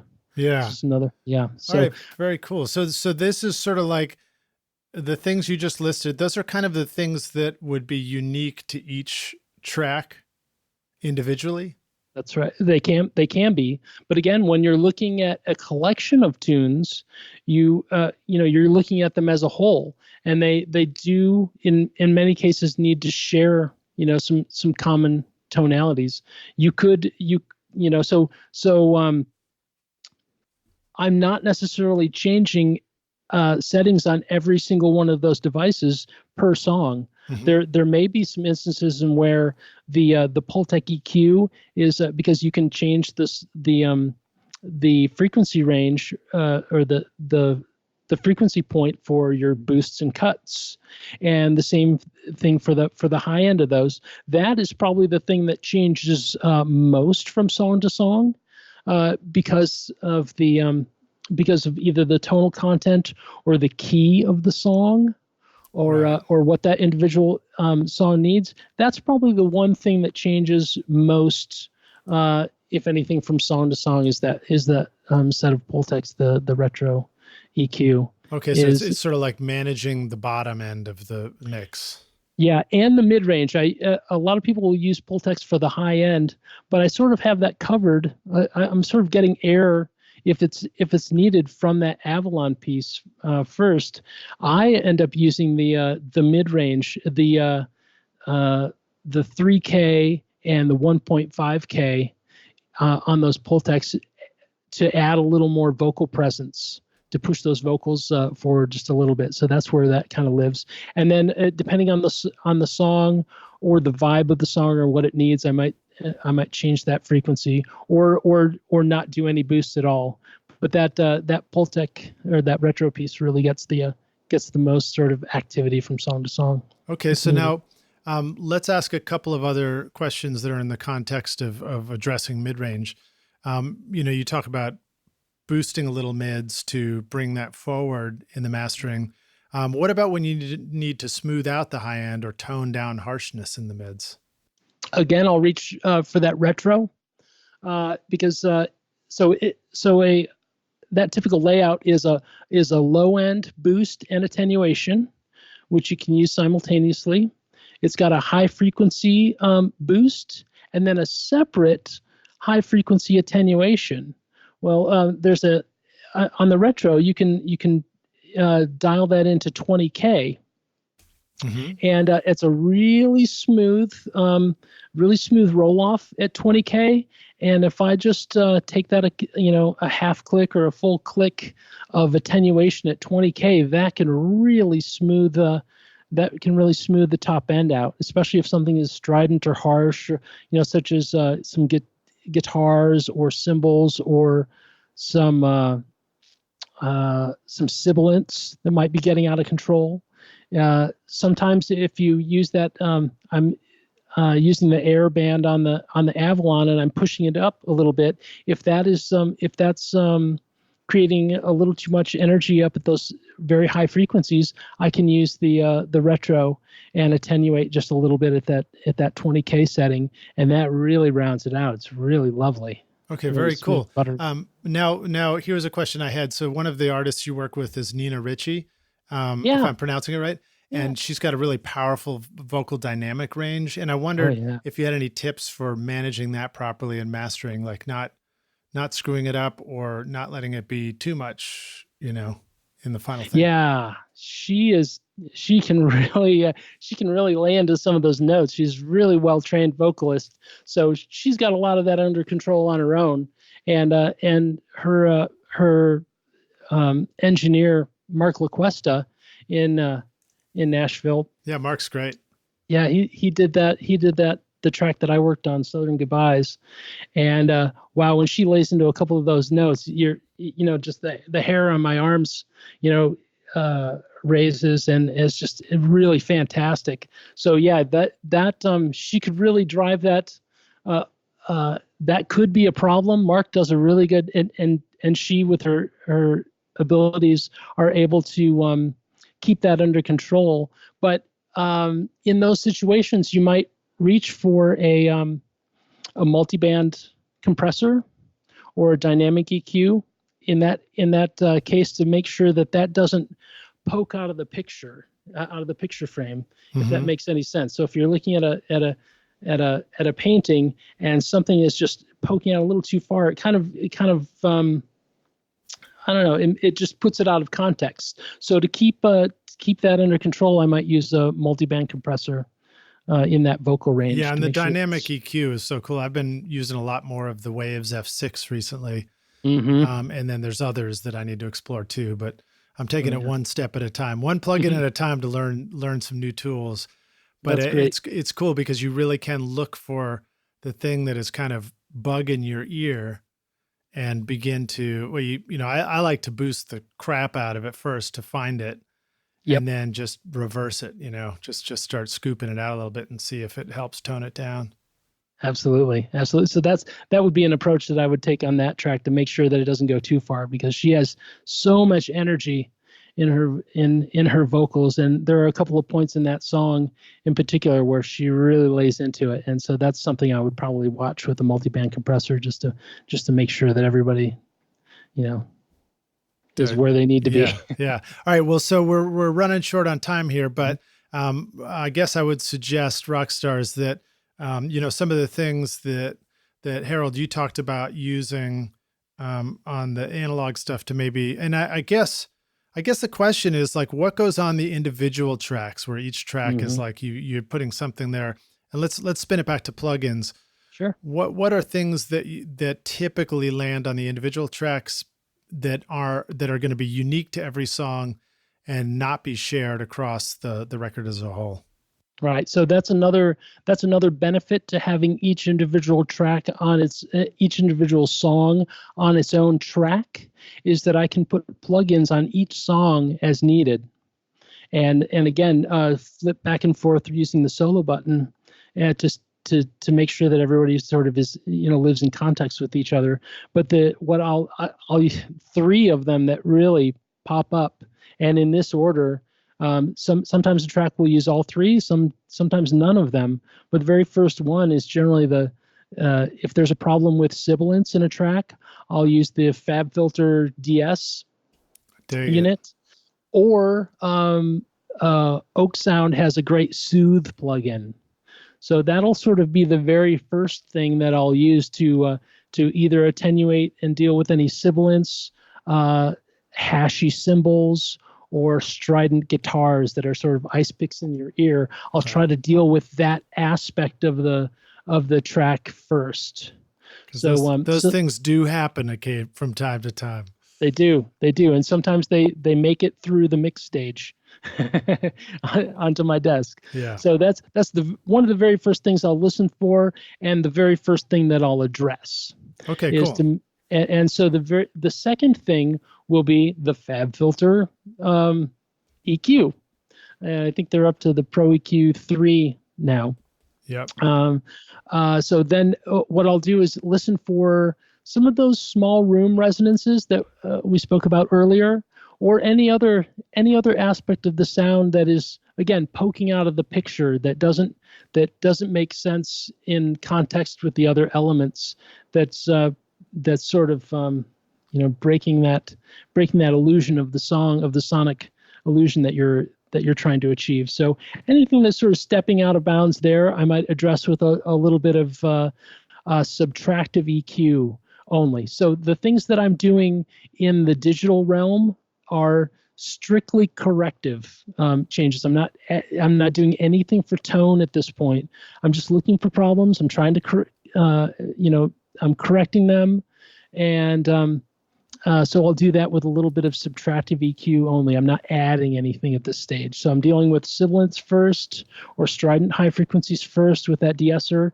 Then I'm looking for room resonances or any other EQ related issues, a clunky snare drum. And these are things, these are your first moves. That's right. Before you even go to the master bus and mess with it, or the analog outs and mess with all that other stuff. That's correct. Yeah. Okay, I'm looking at I'm level matching all the tracks, getting them to where they live nicely with each other. Then I'm dealing with any issues that need correction at this phase using digital tools only. So the third thing I might do on a track is if there is a region, frequency region that is sort of is out of control. Very commonly, boomy toms. Toms that'll just come in there and just overtake the track and just be so loud that they're out of context with everything else. So that's a real common mixing mistake, and one that I end up that ends up making it through the mixing process and onto my desk is, so I'll use the FabFilter multiband compressor right there. Nice. So three. I'm not endorsed by FabFilter in any way. Their tools are just fantastic, and their user interfaces are great too. So you just kind of feel one with them, and I can work with them really quickly. So I'll use that if again maybe a vocal track is pushing itself out too far, or the toms are too boomy, or the bass needs a little reining in or something like that. I'll use just one or two bands of a multiband compressor to just tamp it down a dB or so, just to keep it in range. Hopefully throughout most of the song, that multiband compressor is not active in any way, but it's only, you set your threshold very carefully, so that maybe only when those toms come in, or if a vocal sort of gets out of control, then it kicks in and just holds that down a little bit. And you can also, if you're worried about it being too much through the rest of the song, maybe the threshold's a little too tricky to set perfectly, you can just use automation. So it's only active during that particular section when the the tom fills are coming in. Right, so the rest of the time it's off. Yeah. Well, what's really helpful to me is to hear you describe the mindset between what you're doing on the individual tracks. So for example, my gut instinct might be to start taking those plugins that are on the individual track and start just trying to make the track rock, and it's like, Joe, chill, dude. Just don't look for the EQs to boost yet. Look for the corrective ones to start subtracting slightly, and don't try and push it to the finish line just yet. Wait till you get through the tracks, just sort of addressing each one minimally, and then, look for fixes, and then take the whole thing in the master bus and look for the places to really like enhance. Yeah, you may find out that if you thought a track didn't have enough high end before, and you address some excessive low end issues, that suddenly the high end is perfect. Right. Okay, cool. So if you fix those problems, you may not have anything to enhance later. This is great stuff, dude. I love this. And this is really helpful. One last question. You mentioned the metering plugins and you talked about busing it over to them. Let's just describe the routing in Pro Tools one more time. We've got all our individual tracks. The songs are sort of vertically on top of each other and they're moved around a little bit just so that the big sections line up so that it's really easy to just hit the solo button from track to track and hear the difference in how they all sound at that loud, because loud is the challenging part, right? Mm-hmm. And then all those individual tracks are routed to an aux bus first, and then the aux bus is routed to the master output fader. Am I picturing it right? Yeah. So all of the individual tracks will be be routed to a master aux, and that also has it has two master faders associated with it. Now it may be easier. I can certainly provide a written description of this to add to the podcast and maybe some pictures to associate with it. But basically all the individual tracks are going to an master aux tract. Yeah. And that's just labeled master. And then I've got a master fader associated with that. And that's if I needed to bring the output level up or down, I could do that after my limiter without a problem. Mm-hmm. And then I have yet another master fader that is strictly but it's an aux fader. Or it's a master output fader. It's a master output fader. That is just going to my analog outputs, my main analog outputs, and that has all my metering. And also I use SonarWorks reference, and that's what's sitting there as well. So I never have to worry about disabling SonarWorks, which is my speaker correction plugin. I never have to worry about disabling that before I print. Right. And that's an important thing when you get into that. But let me just keep backing up a sec. Mm-hmm. So your individual tracks are going to an aux fader called master. And then that aux fader has an input called like bus 1, 2 or something like that. Yeah. And then it has an output, which is both going to a master output fader 1, 2 and a master output fader 3, 4. I think that it's actually going directly out to my outputs 1 and 2 for my interface, at which my second master fader is sitting on. And that's the one with all my metering and stuff on. Right. Okay.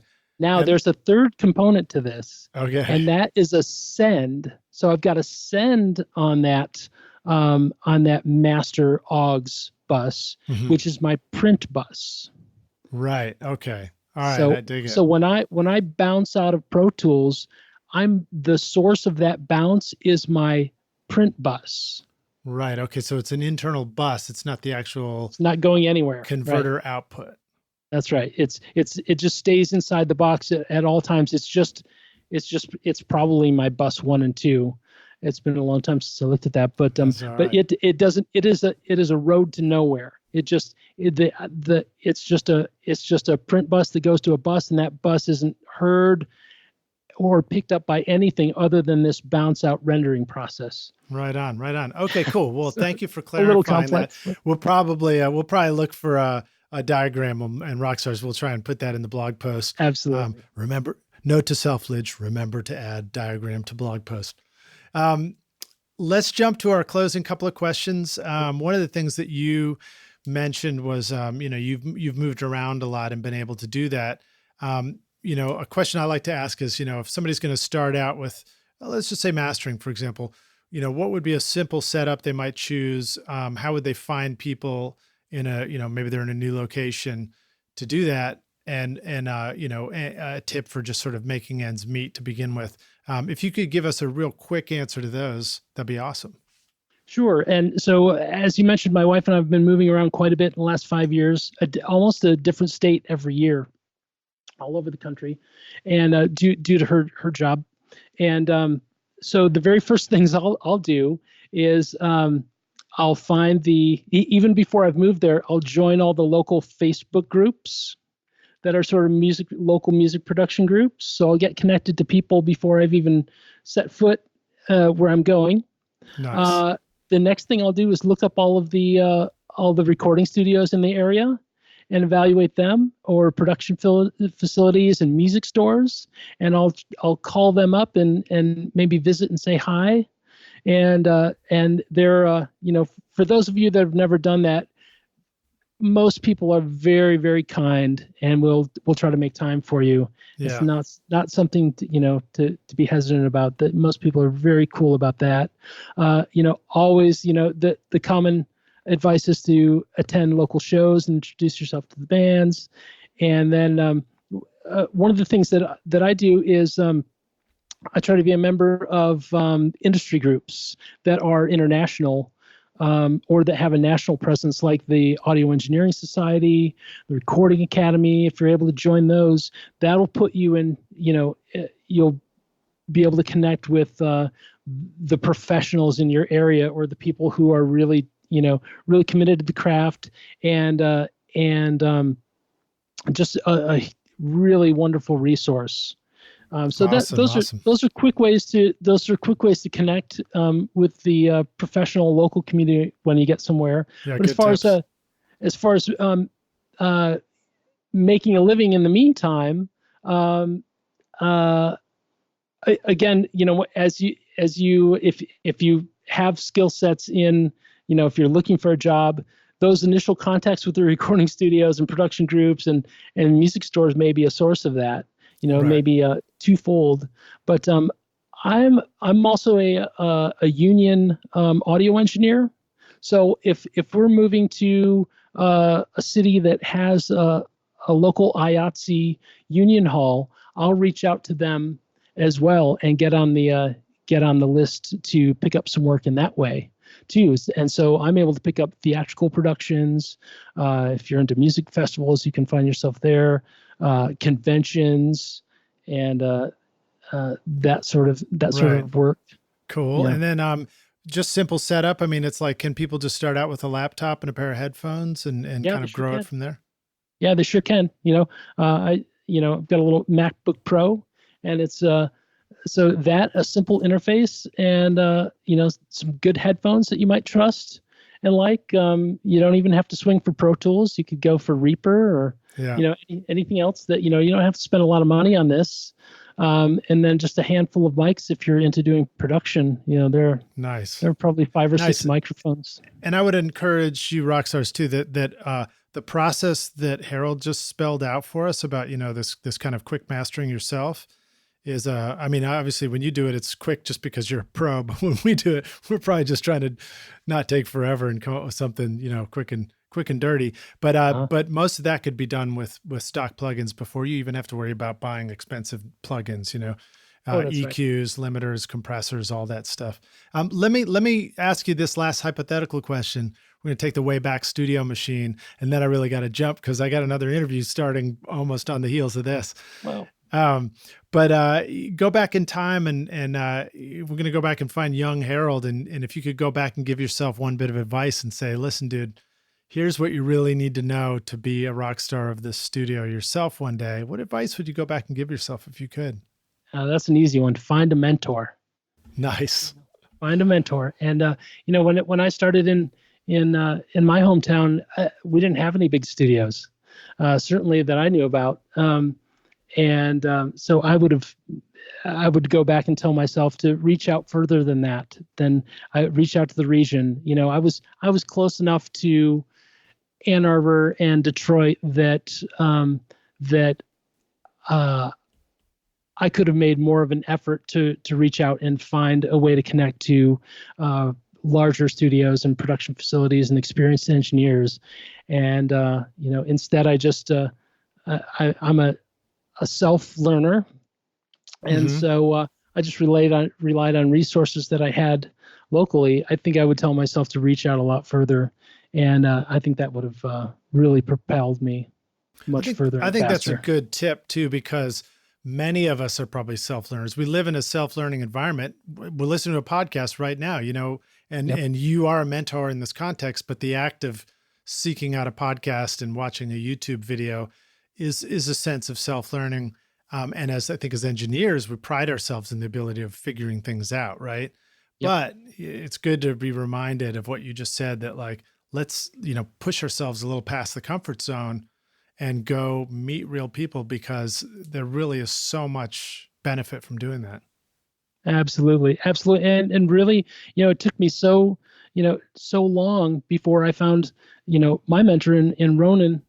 And after just a week with Ronan, my confidence level skyrocketed. It really reaffirmed a lot of the things that I already knew. But, I was doing a lot of things right, but I didn't necessarily know it, or could I do them slightly better and have a much bigger impact on the quality of my work? Absolutely. So it really took connecting to somebody who had so much experience and really had the teaching mindset and the kindness that Ronan has to really push me to the next level. That's fantastic. Well, thank you so much for being on the show with us, Harold. Let the rock stars know how they can find you online. What if they need to reach out to you and start signing up for, some mix mastering coaching with you directly? Is there a way to find you? Yeah. My website is haroldlaruemastering.com. And they can reach out to my email, which is haroldlarue@gmail.com. And I'm very active on Facebook and Instagram. If you just look up Harold LaRue Mastering on either of those platforms, you can find me. And I've got a Sound Better page as well. Oh, cool. And I like the way your last name is spelled. It's like capital L, small a, capital R, and then UE. Yeah. So just make sure people know how to spell LaRue. But doesn't it mean the street? And the street. Yeah, you're the streets, you're OG. I'm pounding the pavement, man. Pounding the pavement. Awesome, dude. Well, Harold, what a pleasure having you on the show, dude. Thank you so much for breaking down your mastering process for us.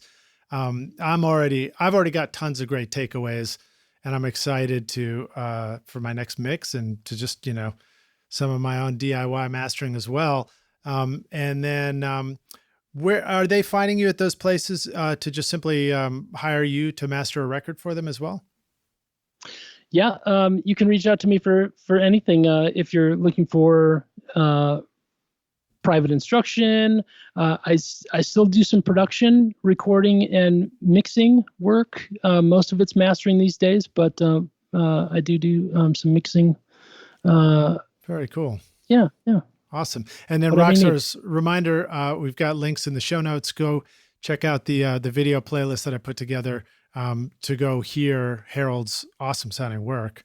And, thanks so much for being on the show, dude. It's a pleasure. I look forward to seeing you at the next event, whatever we're doing.